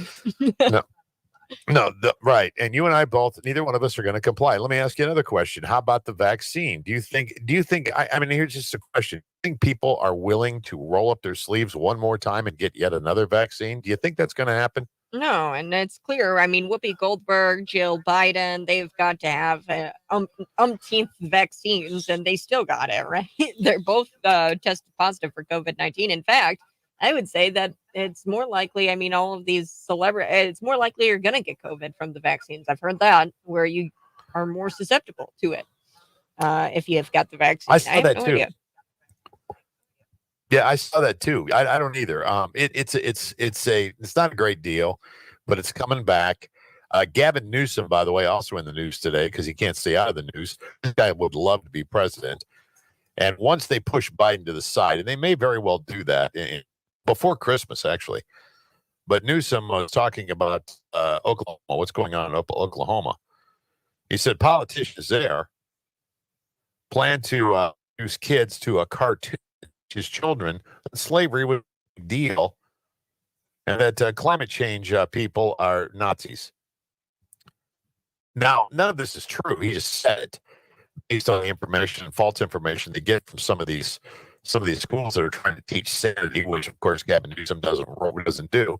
And my own comment to Gavin Newsom right now is, dude, pressure wash the sidewalks in your state before you start yapping.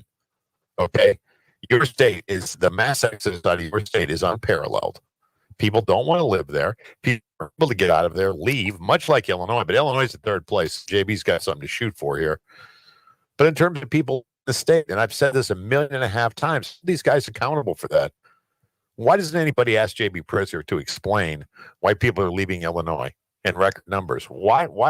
I mean, isn't that a fair question? It's a fair question to ask Gavin Newsom and all these other guys too. Anyway, more on that later as this thing limps along towards the finish line, this Democrat field of candidates. But I can't imagine Robert F. Kennedy Jr. being the only person to challenge Biden primary him. It's got to be more people than that, doesn't it? Yeah, you would think. I don't know. The Democrats, they love to operate undemocratically. They don't like ballot access. JB has tried to toss people off of the ballot. They just toss people off of the ballot who they don't want on there. Yeah, again, what a horrible guy. Anyway, we have to live with that. And he would like to inflict his pain on the rest of the nation too. I mean, he would love to be president. Mm-hmm. He believes he can be someday. Trust me on that one. He believes he can be. He'll enter the field at some point in time. Now, again, I've been told this, and again, this is going to sound harsh when I say it, I'm sure, but people in the know have told me the guy will never be president. He'll never be elected on a national level because he's too fat. People don't want to vote for a fat guy. They just don't. All right. Well, have a great day, Kat. Stay cool, whatever it is you're doing today. Yeah. Yes. Got to stay cool. Got to put ice cubes in the do-rag. Hey, are you shopping for wedding gowns yet? Do people still do that? Are you doing that? Yeah, I guess. I'd say it's far away enough where I haven't even begun to think about it. But yeah, okay. I'll have to be doing that here soon, I guess. Yeah. Maybe I'll wear guys, what AOC has, tax the rich, the white dress with the with the red on it. Tax the rich. That would be so great. All right, like Joe Pound Sand on something. Yeah. I'd like to be there for that one. All right. Talk to you later. Talk to you later, Scott Robbins. All right, folks, we're going to be back. The White House was pressed on why they treat Joe Biden like a baby. Peter Ducey with that question, why do you treat Joe Biden like a baby? I've got that audio here next. Kieran Jean-Pierre responding.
Peter Ducey, he literally asked the question, why do you guys treat Joe Biden like a baby? I've got to share this with you. You Treats can the see me president of the live in United States, the commander in Facebook, chief, like a Twitter, and baby. So there's this Rumble. book that says That's ridiculous. when This staff is want ridiculous back claim. what sounded like Peter Ducey here, asking the question, why do y'all treat Joe Biden like he's a baby? Here we go. Ukraine. President Biden is the oldest president in U.S. history. Why does White House staff treat him like a baby? No one treats the president of the United States, the commander in chief, like a baby. So there's this book that says That's ridiculous. when That's staff a want ridiculous back claim. what sounded like a call for regime change in Russia, the president, quote, rather than owning his failure, he fumed to friends about how he was treated like a toddler. Was John Kennedy ever babied like that? So look, I'll say this. There's going to be always a range of books that are about every administration, as you know, that's going to have a variety of claims. That is not unusual. That happens all the time. And we're not going to litigate those here. That's something that we're not going to speak to. There is one thing that I do want to, because I think I was asked this question last week by one of your colleagues about this particular excerpt that they were referring to. And so I'll say this, we did see the excerpt go, the context of the excerpt, and it seemed to be making the opposite overall point about how the value of his experience and wisdom resulted in rallying the free world against authoritarianism, which is important. We have seen this, you all have seen this, and passage of the most historic agenda in recent history in his handling of foreign policy, like rallying the world around Ukraine, as you just heard from our national security advisor, who laid out in really good questions that your colleagues asked about how the president is moving forward, about Ukraine, about kind of leading into these conversations that he's going to be having at the G.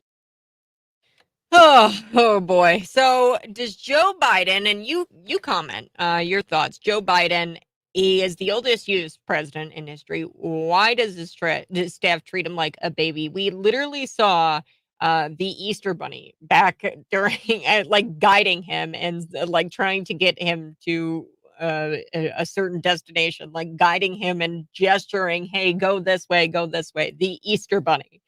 Joe Biden. Oh, Joe. So there is this book out there, and I think that it's actually supposed to paint Joe Biden in some sort of positive light, and I'm going to get to it. But this guy who wrote the book, he talks about how Joe Biden has this insecurity about being perceived as stupid. Also, I've got to get to how Joe Biden bragged about Bidenomics over this weekend. And I've got the numbers here, folks. There's no reason to be bragging about Bidenomics. Prices are up 16%, wages are down 3%, interest rates are at a 22-year high, credit card debt has surpassed 1 billion, and 61% of Americans are living paycheck to paycheck. That's Joe Biden 2024. That's truly what Bidenomics is all about. So we're going to get to this Franklin Furr. He's got this book out there, and he tries to justify Joe Biden portraying himself as some sort of child, being handled like a child. Joe Biden just does this. He acts like a kid. He acts like a child up there, and like they gesture, they guide him. He falls down even. Some of those toddlers that are just starting to walk, he falls down. And this Franklin Furr, who writes this book about Joe Biden, says that the reason why he acts this way in public is actually just an insecurity thing. And he's worried that people are going to view him as an nincompoop. And then him having this insecurity actually makes it to where he acts like an nincompoop. Okay. I'll be back. We're going to talk about that a little bit. Plus, EVs in Florida are bursting into flames after this hurricane just passed through. I'll tell you how and why that's happening next.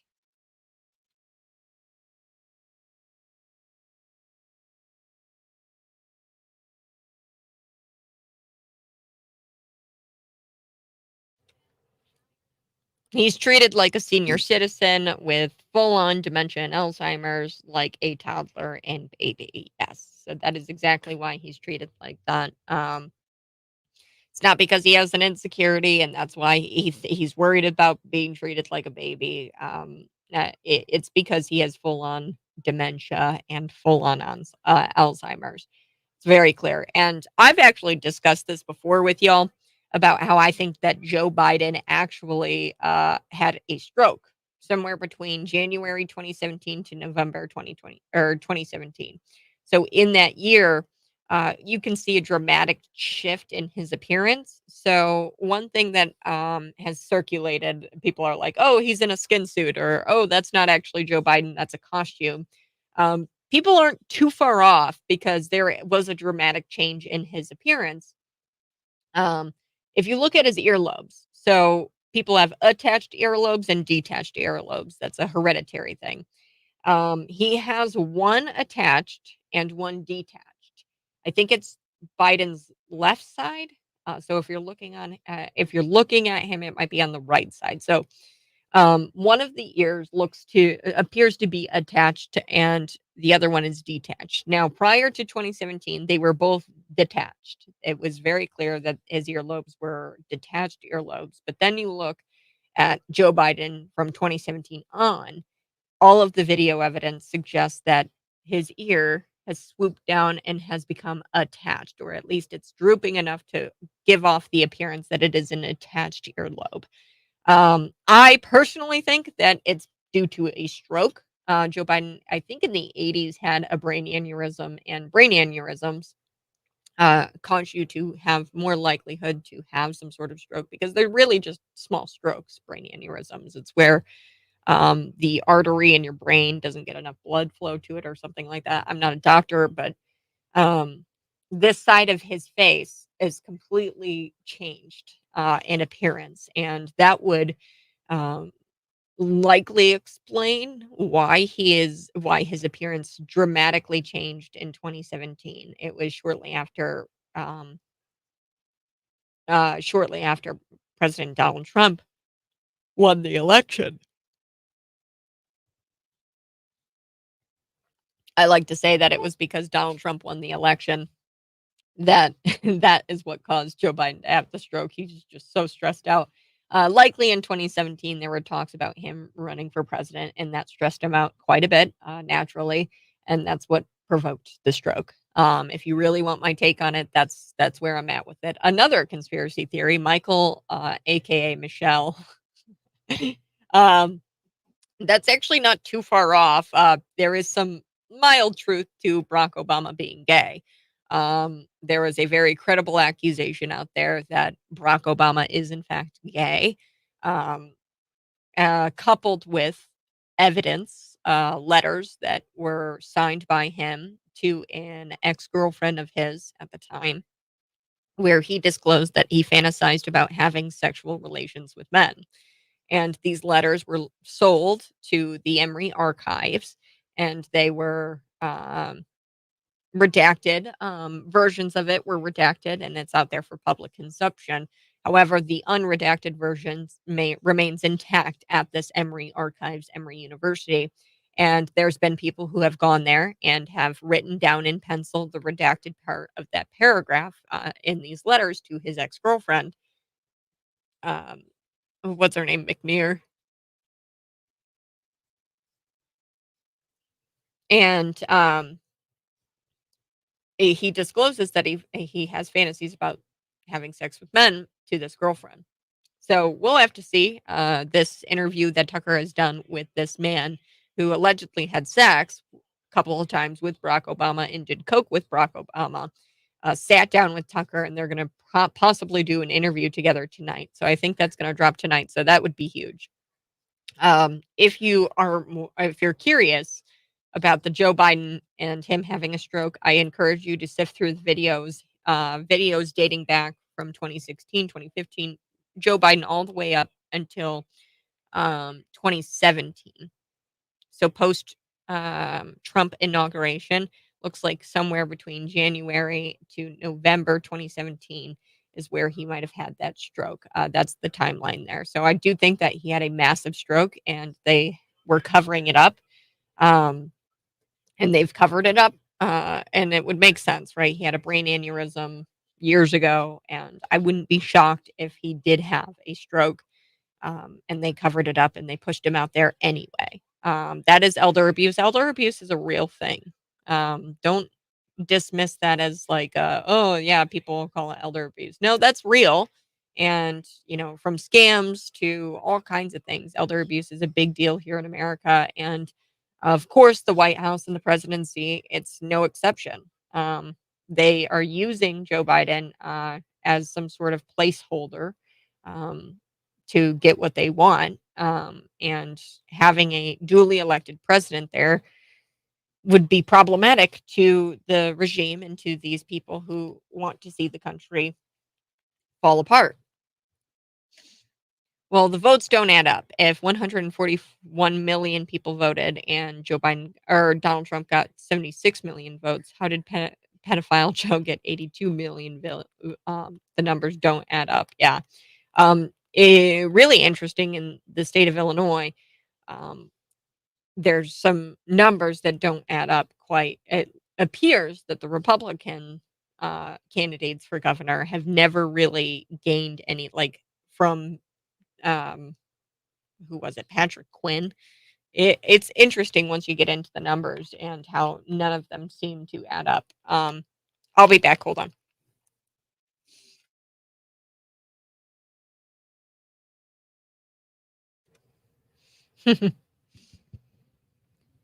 And I've said this multiple times, and I highly encourage you guys to do it yourselves. I've done it, and I've kind of gone through videos. I noticed that Joe Biden did not look the same. There was something off about his appearance. So I kind of did a deep dive and I looked at video footage of Joe Biden dating back to several years. I was kind of looking more 2010 when he was vice president and then on to 2023. It's noticeable his ears. Take a look at his ears. Now, there is this conspiracy theory, and I wanted to see if there was any truth to this conspiracy theory, or obviously it's outlandish, but they had a point. And this is why you don't dismiss people who bring up kind of wacky ideas, because these wacky ideas eventually lead to discoveries. So, Joe Biden, he's always had detached earlobes. Now, people have detached and attached earlobes. It's a hereditary thing. I have detached earlobes, and most of my family has detached earlobes because it's a hereditary thing. Now, some people have attached earlobes. Joe Biden he's always had detached earlobes.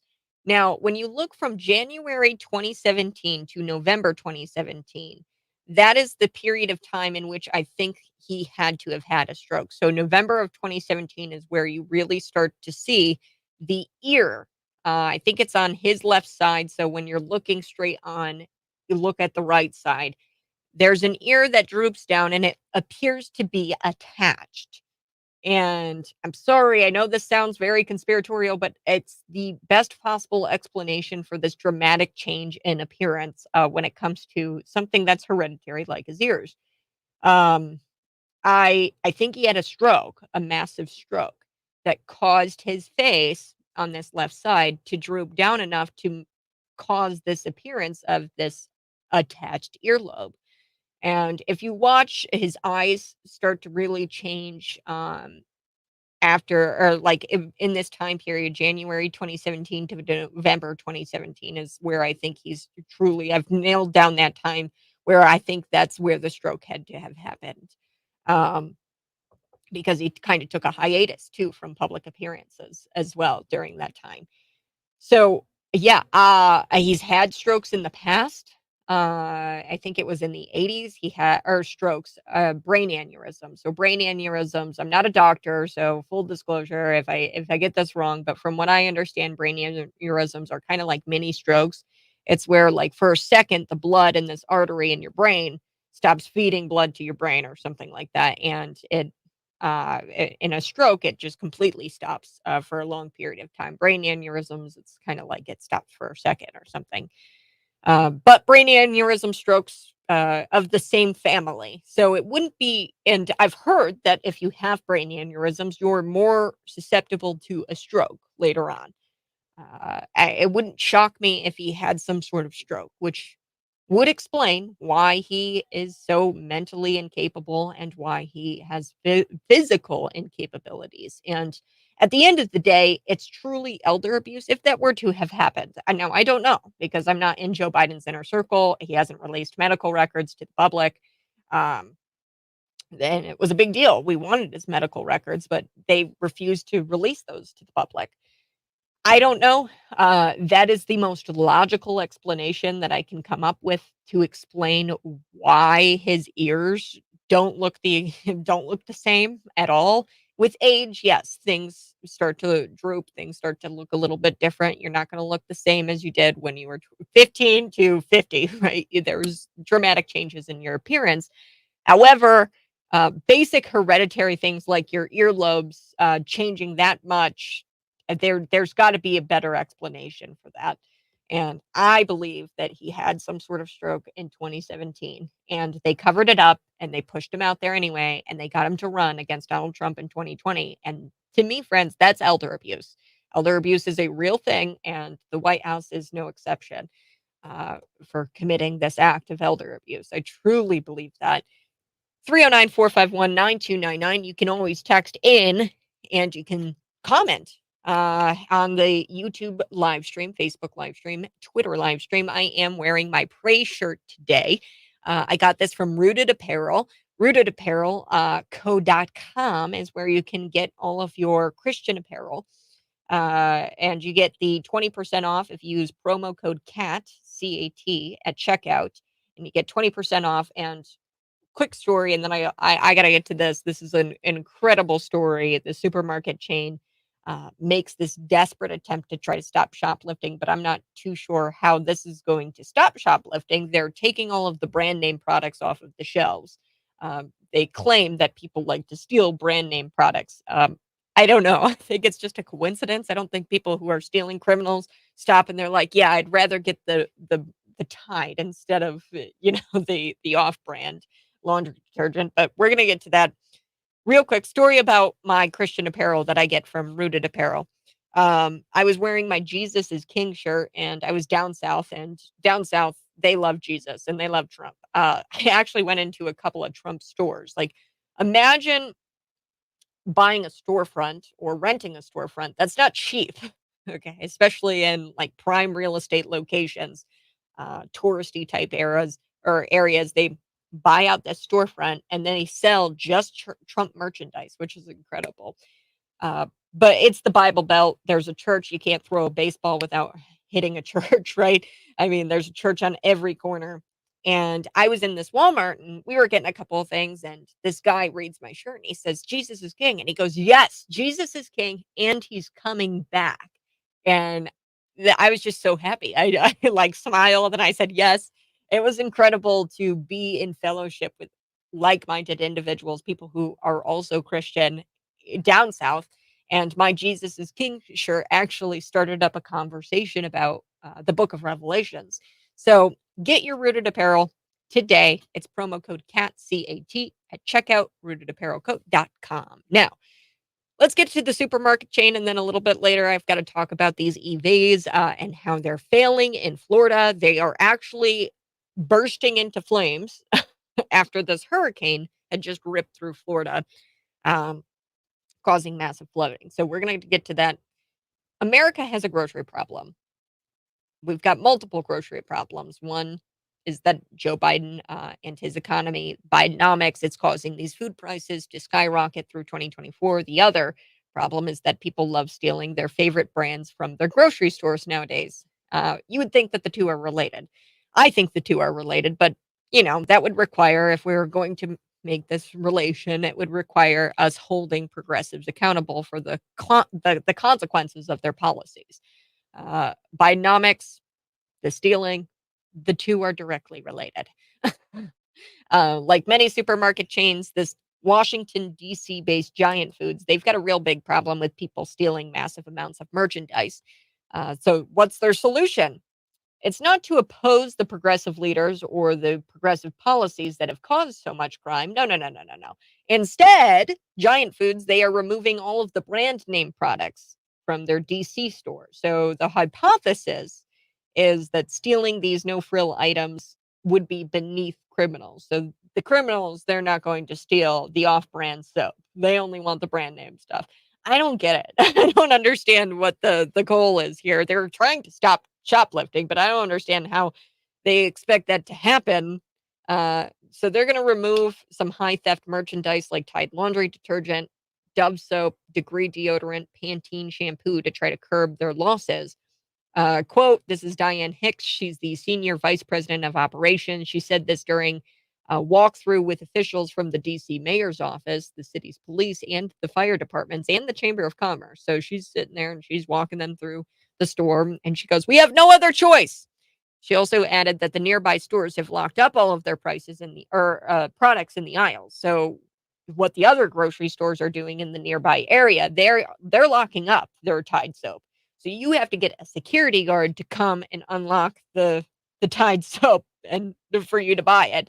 And she said that the nearby stores doing that have caused their store to see an influx of crime because, the criminals go to the giant, what is it? The giant, I keep forgetting the name of it, Giant Foods. They keep going to the Giant Foods because they know they don't lock up their stuff. So they are trying to eliminate the brand named items. I think that this is the dumbest idea.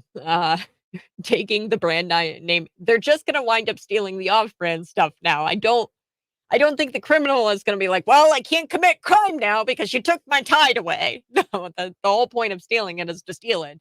The criminals.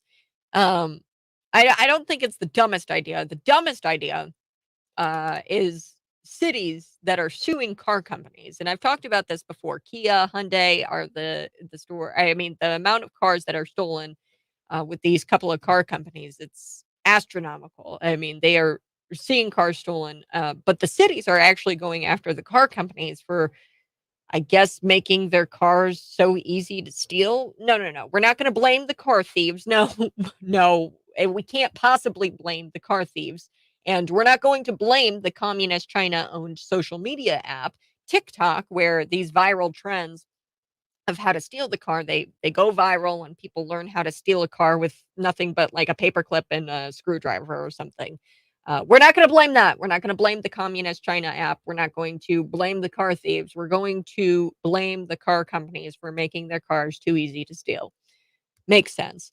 None of this fixes the problem. Fixing the problem would require progressive voters to admit that they screw up election cycle after election cycle, electing the same failed politicians over and over and over again, and then replacing them with someone even further left than from before. They wonder why it's not safe to leave their house. They wonder why they have to ask a security guard to hand them detergent to buy or to hand them frozen pizzas or ice cream to buy in the store. Again, it's because progressives vote the way they do. They're never held accountable for the consequences of their voting. I do have to take a quick break, but when we come back, there's a conservative commentator out there, and he is just he has something very brilliant to say about the electric vehicles in Florida. Yes, we know that electric vehicles suck. Okay, if you know a friend, I'm sure that they'll tell you can't get to Chicago from Bloomington without charging your electric vehicle probably 2 or 3 times. It just doesn't hold a charge. We know that they suck. But the story here is that the media is not going to cover how these EV owners are unable to charge their vehicles in the aftermath of Hurricane Idalia. This was the recent hurricane that ripped through. They're not going to cover how people were stranded. They're not going to cover how these EVs are now bursting into flames because they've got a little bit of salt water on them. I'll cover it here next. And conservative commentator Eric Erickson, he commented on it recently, and I'm going to play that clip for you here on the other side. This is the Morning Buzz. You guys can see me live in studio. YouTube, Facebook, Twitter, and Rumble. I've got exclusive content for you. I'm actually going to go through on the live stream the letters at the Emory University that discuss Barack Obama's sexual fantasies surrounding men and how he disclosed that via letters to an ex-girlfriend of his. So I'm going to talk about how we know that Barack Obama is possibly gay. We've got that, plus we've got this new accusation from a former lover of his, allegedly, coming out with an interview with Tucker Carlson later tonight. So that exclusively on the live stream next.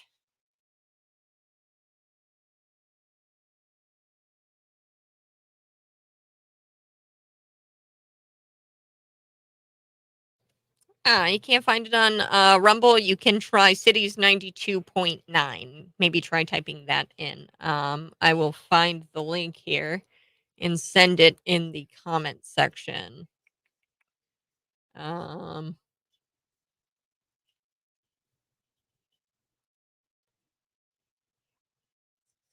Here we go. I'm going to put this in the comment section for you. RT, I think RT was asking for the Rumble. Okay. So exclusively, let's talk about here on the live stream. If you're watching, go ahead and smash that like button. That would really help me out. Share this out with your normie friends. Let's talk about the letters. So Barack Obama was corresponding with his ex-girlfriend about how he had some sexual fantasies surrounding men. This was according to a new report. Now, Dave Garrow is this biographer, and I think he was working with Alex McNear on some sort of biography. And Dave Garrow is the key player here. So he talked with Alex McNear, who is this ex-girlfriend of Barack Obama's, and he says, hey, you got this letter, and I see this redacted part here. Why is it redacted? And she says, well, it's about homosexuality.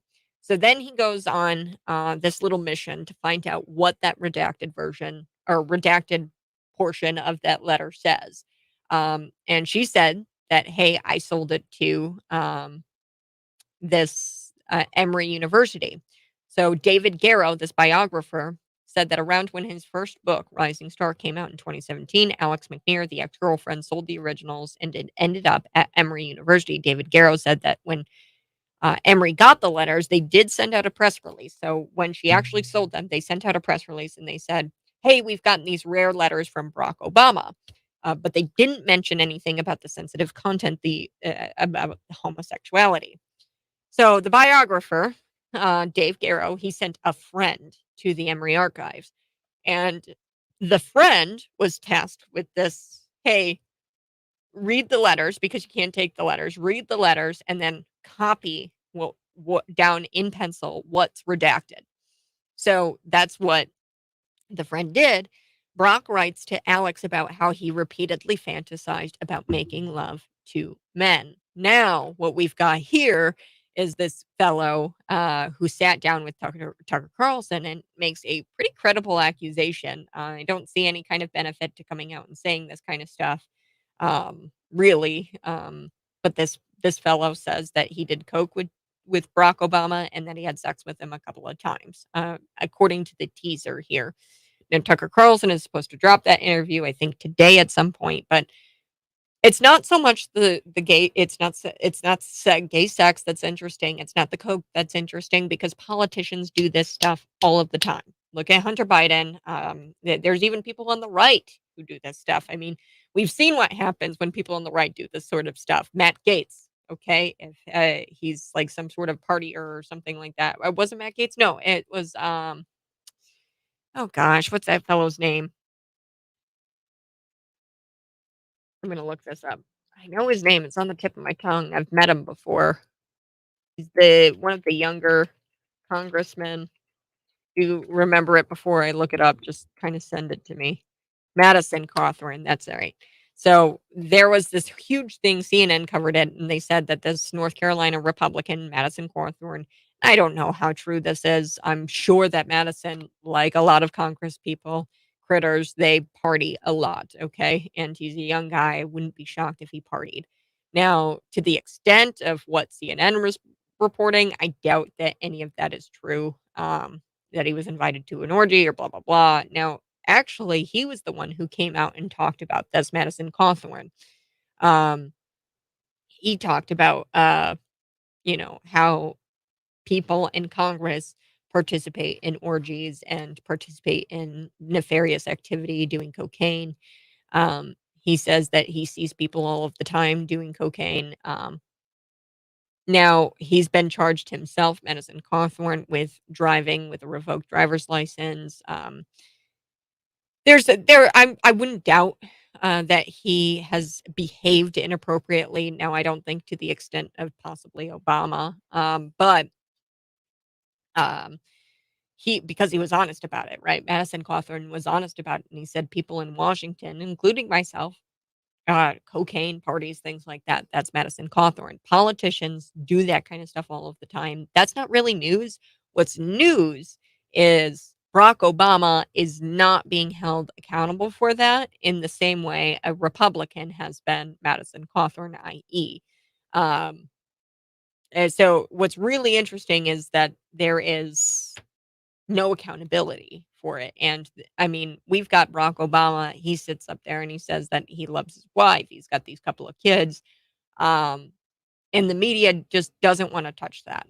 And what's concerning is that our media doesn't want to touch it. That's the story, is that the media doesn't want to touch it or do a story on it. Similar to that of the Washington, D.C., the cocaine, the little baggie of coke that was found that we're assuming is Hunter's. Could have honestly been anybody's.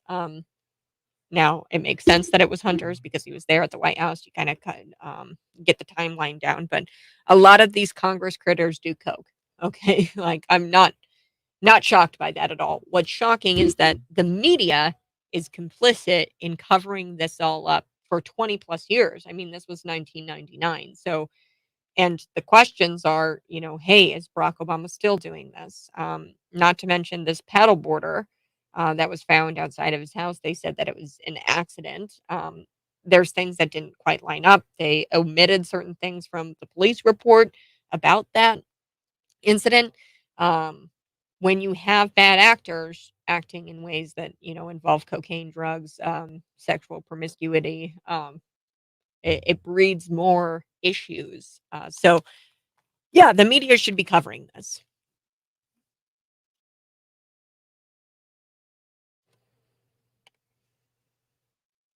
I'm live on Rumble, YouTube, Facebook, and Twitter. You guys can see me there in studio.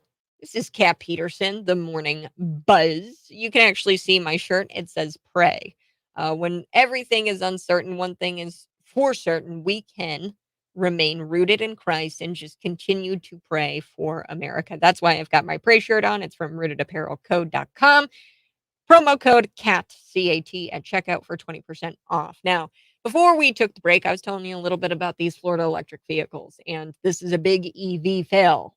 These are bursting into flames, and I'm not shocked by that. Augustana College, Olympia High School, gosh, the list goes on. We've got solar farms in Farmington, Illinois that have combusted. When I say solar farms, I really mean solar industrial plants, because that's the left's language. They like to call these solar farms because, oh, what's so bad about a farm? Everything, if you ask PETA, which I will also get to, because Oregon is looking to ban killing animals for any reason. They will be the first state to criminalize farming, breeding with this new ballot initiative if these Oregon animal rights terrorists get their way. They're circulating these petitions. They want to get this radical measure on the 2024 ballot. And in their own words, this would be the first ballot initiative in history that would criminalize killing and breeding animals. Yes. So I will be getting to that because that's huge. Yikes. But the EVs, I want to get to this because it's important. The media won't cover it. You know that they won't. Eric Erickson is his name. He's a conservative commentator, and he recently talked about how there's 96,000 electric vehicles in Florida. And here's the issue. Of these, 96,000 electric vehicles in Florida, I'm sure that there's going to be exactly zero media stories on how these EV owners were unable to charge their vehicles in the aftermath of Hurricane Idalia, I think is how you say it. It was a massive hurricane. I was actually down south, South Carolina. I was far away from it. I was on the mountainside, pretty north of the hurricane. We got a little bit of rain, but that was about it. It was a devastating hurricane, caused a lot of flooding. There was a lot of rain. Now, this conservative commentator, Eric Erickson, he recently talks about these 96,000 registered vehicles in Florida, but there's not going to be any media coverage of this because it doesn't fit the corporate narrative. I'm going to share this video with you on the live stream. Let's take a listen to the Eric Erickson audio. And you're in a significant portion of South Georgia or Florida right now, you can't charge it because you don't have power. If you are on the coast in Florida and you got salt water into your car, it's going to catch fire more likely than not when you try to turn it on. That's what happens. And also for those who are trying to evacuate, is you had a gas-powered car you could fill up in 5 minutes and drive 400 miles. With an electric car, you had to charge. There were plenty more gas pumps for people to use to fill up to evacuate Florida than there were charging stations. So people who were in electric cars either couldn't leave or got left behind or couldn't go as far when they evacuated before having to charge again. Is the media going to cover the stories? Well, the media, because they can find anyone who had a scenario. If you want to find a mixed race, predominantly black lesbian who's missing an arm, who's transgender and Muslim in America, the media will find you that person. That person's a unicorn, but the media will find you that person. I guarantee you there was somebody in Florida who couldn't evacuate like they wanted to evacuate because they had a battery-powered car and there weren't enough charging stations for them to be able to evacuate and go very far. I guarantee you that person exists, and the media will not even go try to find that person, because they don't want to tell you that story. They want you in the battery-powered car. They want you in the electric car. They want you to not know the problems with those cars. They don't want to have a conversation about all the people evacuating and there weren't enough charge stations for people to get charges in their car for them to be able to evacuate. They certainly don't want to tell you about the people with the trucks and the SUVs that took gas that could fill up in 5 minutes and go 400 miles. God forbid they tell you that story that might discourage you from getting in an electric powered vehicle. So there you have it. There's the conservative commentator. His name's Eric Erickson, and Eric is right. Spot on. You won't hear about Florida EV owners unable to evacuate for the same reason you won't hear about the government incompetence causing the Maui wildfires. I've talked about it. There were actual barricades set up, and there were government officials pointing people back towards the fire. Now, there were people who said, screw you. No, I'm going to save my life and I'm going to go around the barricades and I'm not listening to you. I'm going around the barricades. And they went around the barricades and they lived. And these people have now come out and said, had we not listened to the government and had we gone back towards the danger, we would be burned alive, right, in our cars, in our vehicles, if we had not turned or had gone around the barricade. We also have FEMA officials, Maui wildfires, FEMA officials emailing nonprofit organizations on the ground trying to help in the relief. They're emailing these nonprofit organizations and they're saying, hey, stop posting videos and pictures of the damages to social media from the Maui wildfires. They said, stop telling people about it. And then the list goes on. They didn't release the water in the reservoirs. They didn't release it for the firefighters to actually fight the fire. They didn't sound the damn alarm. The guy in charge of hitting the button to let people know that there was danger didn't hit the button. The Hawaii Energy, they didn't de-electrify the power lines, which is what caused the fire. And then not to mention, when the power lines came down, it set all of this native, like grassland afire, ablaze because they weren't doing controlled burns and they were letting these non-native grasslands just take over the island. The leftists, because they're against controlled burns, because carbon emissions, right? I mean, just government incompetence. And they're not going to talk about that. They're not going to talk about the electric cars bursting into flames, because apparently when you get the batteries wet with salt water, they get as fiery as a peaceful protest back in 2020. So pretty dang fiery. They burst into flames. So I've got Patrick Olison is his name, and he's from Carfax, and he says that the salt water that is flooding can get into the battery, dry there, and then it creates what federal safety officials call bridges between the cells, and that can actually lead to these fires. And those fires can come anywhere from days to weeks after the fact of it getting wet with the salt water. And then the EV just bursts into flames. And wow. And it's just nothing new either. So this is what really peeves me off about the whole situation. Hurricane Ian, we saw this. We saw that there were a bunch of EVs disabled, and that there were fires, that the batteries were corroding, and that there were these fires. And then the firefighters couldn't even put it out. This was a problem that they faced during Hurricane Ian. You would think that the government or the evil EV corporations would have made note of, hey, during Hurricane Ian, we saw a bunch of EVs just kind of burst into flames. Let's fix that issue. Let's recall the electric vehicles. Let's fix that issue. Make sure that doesn't happen where the batteries corrode and then they combust. I'm sure the government will fix this though, right? Because they always do. They always fix everything. Hurricane Idalia Relief Act. I'm sure it's going to be either a Hurricane Idalia Relief Act, and then it's going to be massive government spending for EVs in lieu of providing relief for those affected by the hurricane. So they're going to put in a tiny little line there in the Hurricane Relief Act, giving trillions of dollars to the EV companies. Although that money should be used to help the people of Florida, they're going to put in this tiny little line that helps out the EV companies. Or Democrats, they're going to stick to the old reliable playbook, and they're going to draft up some sort of fight crime act, okay? But it won't fight crime. It's actually going to instead seek trillions of dollars into a. It's going to sneak it in there, these trillions of dollars, into a bill. And they're going to claim that Republicans don't want to fight crime when they vote against it, but it'll sneak this trillions of dollars in for the EV companies. That's the old reliable, the just the fake name, Fight Crime Act. But this doesn't fight crime. This is that we're giving trillions of dollars to EV companies. Wait a second. I'm a Republican. I'm not voting for that. What? You don't want to fight crime? Or they're going to pull the Inflation Reduction Act too, and then they're going to send all kinds of money to the electric vehicles. But that might be too obvious. I don't know if they'll do that one. The Inflation Reduction Act. Yeah. So as of right now, from what I can tell, there's been no reports of gas-powered vehicles spontaneously combusting. Though there's probably something that played into that, because the gas-powered vehicles, the Floridians were able to drive them outside of the hurricane. When the hurricane hit, they were able to drive them out of there and evacuate. So they weren't able to get salt water on them to see if it would come. So there's a chance that might have something to do with it. 309-451-9299. I've got to take a quick break, but when we come back, I do have this story. I gotta get to this. I didn't even get to this in the 7:00 hour. I want to talk about this this woman.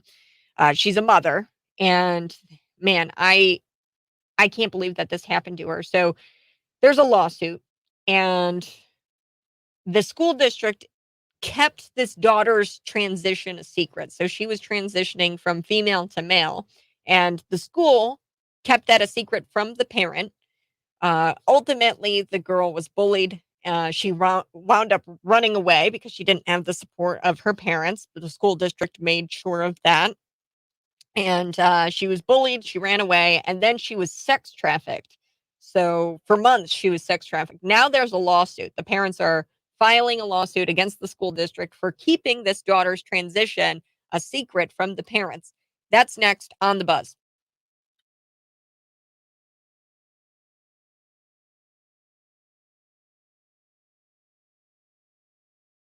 Hey, if you're watching, go ahead and smash that like button. So I'm just going to read to you what happened here in the Unit 5 school district. I think it's an elementary school. I've gotten word that they are sending out emails. Particularly one email gave me made my eyebrows raise up a bit. So our school district or organization has a policy that explicitly asserts the confidentiality of information pertaining to a student or a youth's sexual orientation, gender identity, and gender expression. This includes educators and staff should be aware that under FERPA, that they must protect the confidentiality of the students related to their gender identity and sexual orientation, and show great caution not to expose this gender identity or sexual orientation, even to the student's parent or guardian. So like, you can't even, as an educator, you cannot even make aware your kids' sexual orientation or gender identity as an educator to the parents. So they are explicitly and this comes from, you know, who is this? K through 5 educators. This was sent out to elementary schools. I mean, sexual orientation for kids. I mean, what? I just don't understand. And this is not Unit 5. This is District 87. I mean, this is incredible. I mean, it's happening here in your community. An educator in District 87 schools, if you send your kid to District 87 schools, those educators are instructed to withhold information about your child's sexual orientation and gender identity. So if they want to transition from female to male, they are instructed to withhold that information from you. We need to vote the school board out. Correct. That is the only way we're going to fix it. And pull your kids out. God's sakes, just pull your kids out. What's wrong with it? Like, just do it. The only way that they continue to function is by the kids with the butts and seats. That's the only. If they don't have kids, then they no longer exist. So I think that there needs to be a mass movement of parents pulling their children out of these public schools. Um, I know that's not real or realist of me, but it's really truly what has to happen in order for us to really make a difference. So, yes, that happened with our own schools. District 87, their educators are instructed to not, under this confidentiality clause, hey, don't tell the parents if the kids are transitioning. So it's all schools. I mean, and this comes down from the union. Okay. There were emails sent out this past week to educators um, from the union. It's from the teachers union, and they're instructed on what to do.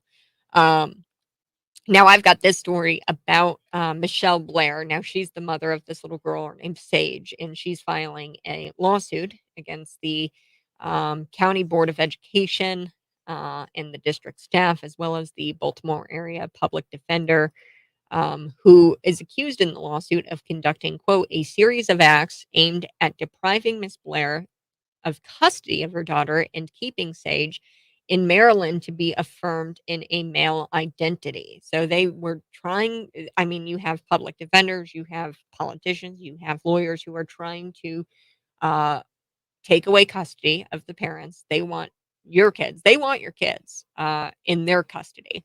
And they were keeping this little girl in Maryland to affirm her male identity. The lawsuit alleges that this Virginia high school student ran away from home and was subsequently sex trafficked across multiple states as a result of the school's failure to notify her parents of the fact that she was socially transitioned to male, and they withheld that information about bullying the student subsequently um, uh, bullying the student subsequently endured. So they withheld information about her transition. They also withheld information about bullying that student endured because that would have breached their sexual orientation or gender identity.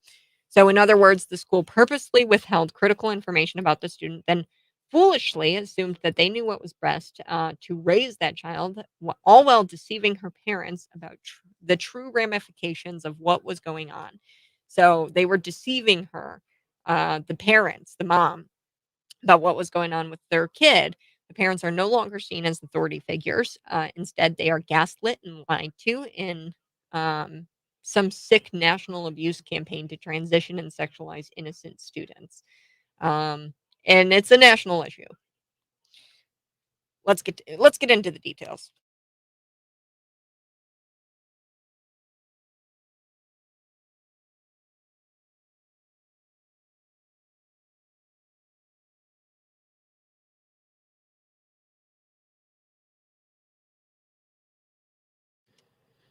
Believe me, folks, it's happening here in your community. Yes, they no longer see you as the authority figures. They don't think that you know what's best as a parent. Now, educators and staff are instructed by teachers' unions, and I've talking about District 87. I've got it right here on my phone, folks. I'm just going to read what was sent to educators at the elementary level, mind you, at District 87. Our school district and organization has a policy that explicitly asserts that confidentiality information pertaining to a student's or youth's sexual orientation, gender identity, and gender expression should include educators and staff being aware under the FERPA, I have to dig into that. They must protect the confidentiality of students related to their gender identity at all costs, even if that means, get this, um, you don't tell the parents or guardians. You withhold their sexual orientation, their gender identity. If they want to transition from female to male, from male to female, uh, if that is going on and educators know that's going on, you are instructed by the school, by the District 87. I'm assuming this is from the teachers union. You're instructed by somebody at some higher up level at District 87 to withhold that information from parents or guardians. That brings me to this national story. It's incredible, and it could happen here because I just read for you an email that was sent out to educators at the elementary level. Like, never mind withholding sexual orientation, gender identity from the parents who raise these children. We're talking elementary students. They shouldn't have sexual orientation or gender identity. They're kids. Oh, this just fires me up, folks. So here we go. Here's the story. There's a lawsuit now. It's a Virginia high school student. She ran away from home and was subsequently sex trafficked across multiple states because she ran away from home and she wound up in this pedophile predator's arms, and she was sex trafficked. And this was a result of the school's failure to notify her parents, the student's parents, of the fact that she socially transitioned to male and withheld that information about bullying the student subsequently injured. So they withheld the information that she was transitioning. They also withheld the information that she was being bullied because of her transition, because they couldn't admit that she was being transitioned. So they withheld information about how the student was bullied at school constantly. And this led to her running away from home. Michelle Blair is her name. She's the mother of Sage, young Sage. And she has filed this lawsuit against the County Board of Education in her area there, Virginia. She filed it against the County Board of Education, district staff. She also filed it against a Baltimore area public defender who is accused in the lawsuit of conducting a series of acts aimed at depriving Miss Blair of custody of her daughter and keeping Sage in Maryland to be affirmed as a male, and being affirmed in a male identity. So you've got public defenders, you've got district staff, you've got the County Board of Education, all working together to try to deprive Miss Blair, the mother, of custody of her own daughter. In other words, the school purposely withheld critical information. This was critical information about the student, then foolishly assumed that they knew the best way to raise the child, all while deceiving her parents about the true ramifications of what was really going on. They withheld critical information. Parents are no longer the authority figures. Instead, they're gaslit, they're lied to in this sick national abuse campaign. That's what I'm going to call it. It's a national abuse campaign to transition and sexualize innocent students as young as kindergarten. And I just read to you that that's happening here in if you send your kids to District 87, the educators are instructed to withhold information about your student's sexual orientation and gender identity. And if little Timmy wants to become Tammy, then they will purposefully withhold that information from you, the parent. Sage, the little girl, she began identifying as a male after she started attending this high school in Virginia at 14. But despite school staffers being actively involved in the social transition and knowing about the repeated bullying she was facing because she was transitioning, they deliberately concealed the gender change and didn't get her parents involved until it was too late. This is what this lawsuit claims. This subsequently led the child to suffer a psychotic breakdown. She ran away and into the arms of a waiting pedophile, where she was raped, drugged, and trafficked for months. Basically, even though the parents are entitled to due process protections, the school just assumed that they were child abusers with no evidence, and any ramifications faced by transitioning the child far outweighed the child abuse they believed would occur. So They thought that the parents were going to abuse the child had they known about Sage wanting to transition from female to male. That's what the school says. They say, we were worried about what kind of abuse she was going to endure at home if we were to disclose to the parents that she was going transitioning from female to male. They made that assumption. They made the assumption that the parents were child abusers. No evidence. They stole my right to protect my daughter. This is what Blair told the Washington Examiner. I'm the parent. I'm an expert on my child. There's nobody in the school or court system that knows my daughter better than me. They will never know my daughter better than I do. Oh, yeah. Sage continued to get bullied by boys in the bathroom and in the hallways with her bullies, touching her, threatening her with a knife, violence, rape, shoving her against a hallway wall at one point. But that was all withheld because they couldn't tell them about the bullying. Because if they told the parents about the bullying, then they would have to also disclose that she was being bullied because she was transitioning. And you just can't do that as an educator. You can't tell the parents that they're transitioning.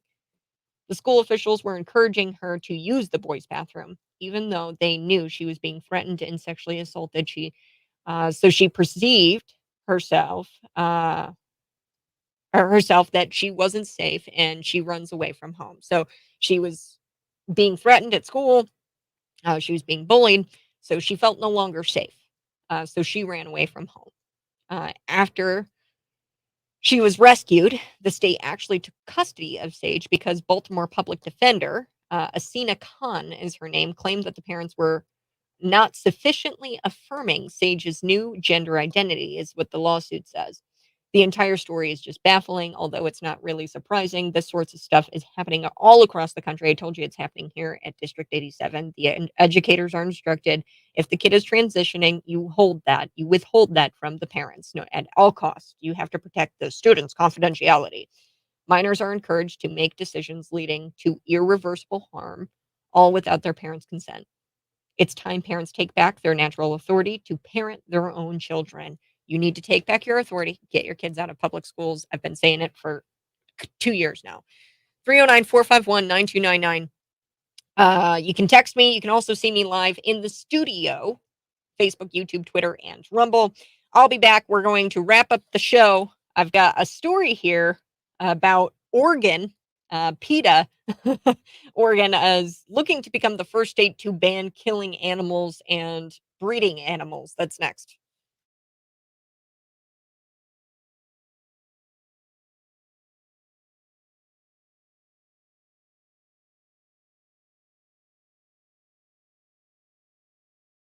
Hey, if you're watching, go ahead and smash that like button. I'm sorry. I know public school. I get it. If you send your kids there, I know it's tough. But you need to know that that's what's going on. Okay. Public schools. I mean, that's a very extreme example of what happened to Sage. She was bullied so bad to the point where she felt like she had to run away. And then, of course, being vulnerable, she ran away into the arms of a pedophile, and that pedophile sold her across multiple states and raped her violently. So that's an extreme example, but it could happen because what happens is these schools they withhold critical information about your child, and it leads to all kinds of issues that the student faces, and there's no support system there. When you take away a support system, that child is left vulnerable for pedophiles to get them trafficked. I don't know why there's this national campaign to sexualize children. I have no idea why that's happening. I have some theories, but um, it's disturbing. And to have that sent out to District 87 educators to instruct them, hey, if a child is transitioning at the age of 5, 6, 7, because this was sent again to elementary educators as well, you're instructing them to not disclose that information to their parents. That's wrong. That's very wrong. They're making assumptions that you are an abuser without evidence. That you are an abuser and that you're going to abuse that child if that child were to say that they were transitioning from female to male. That is a terrible assumption, and it's wrong. And the school is taking away parents' authority. I know that's a really heavy story, but I had to tell you it.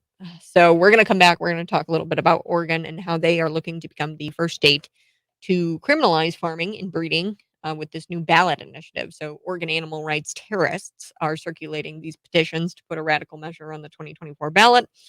In their own words, this is what they're saying, and I'm quoting, this is going to be the first ballot initiative in history that would criminalize killing and breeding animals. Wow.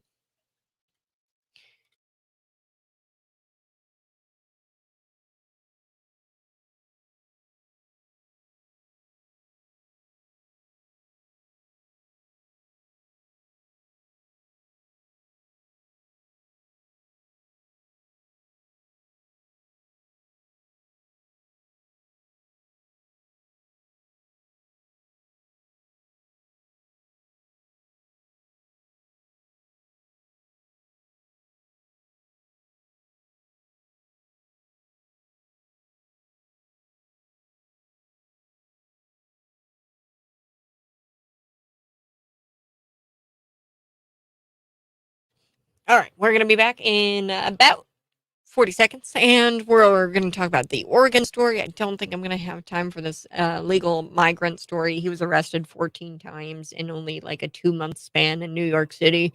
That's nothing new. We see it here in the state of Illinois. I've told you before about this DACA recipient. He overstayed his DACA welcome, and he was arrested, I think, for kidnapping a girl, but it was pled down to unlawful restraint, and he didn't serve his entire sentence.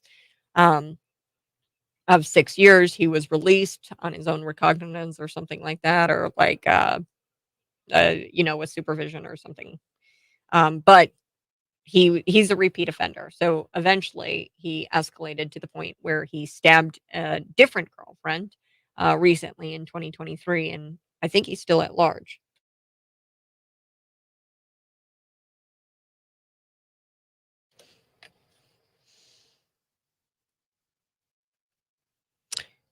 Whoa. This is insane. This is bad. Oregon looks to be the first state to criminalize farming, breeding with this new ballot initiative. So I'm going to call them what they are. They're animal rights terrorists. They're not activists, they're terrorists. And they are circulating a petition that would put this radical measure on a 2024 ballot. In their own words, would be the first ballot initiative in history that would criminalize killing and breeding animals. So, in other words, the food that has sustained human life since the beginning of time should be outlawed because, the vegans know best.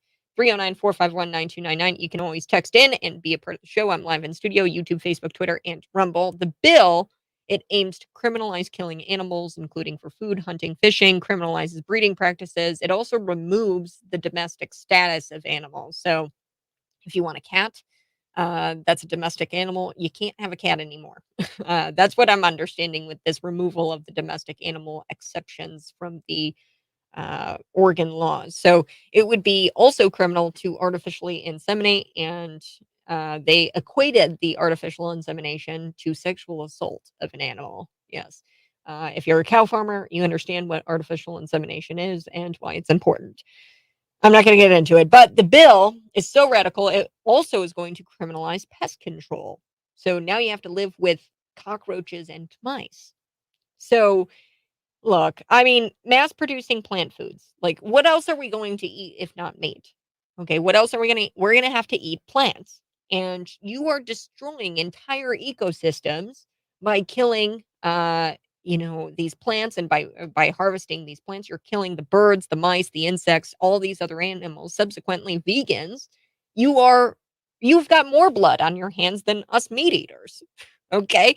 So if you really cared about animal cruelty, you should start eating meat, as that kills the least amount of animals. All right, I've got to go. Guys, it was great hanging out this morning, 6 a.m. to 9 a.m. That's the morning buzz. You can catch me tomorrow morning. Tomorrow morning is Thursday morning. After me, it's Glenn Beck, Dan Bongino, Sean Hannity, Mark Levin. We've got an amazing lineup. Scott Robbins will be back on Markley, Van Camp, and Robbins tonight at 8. Bye-bye. Love you.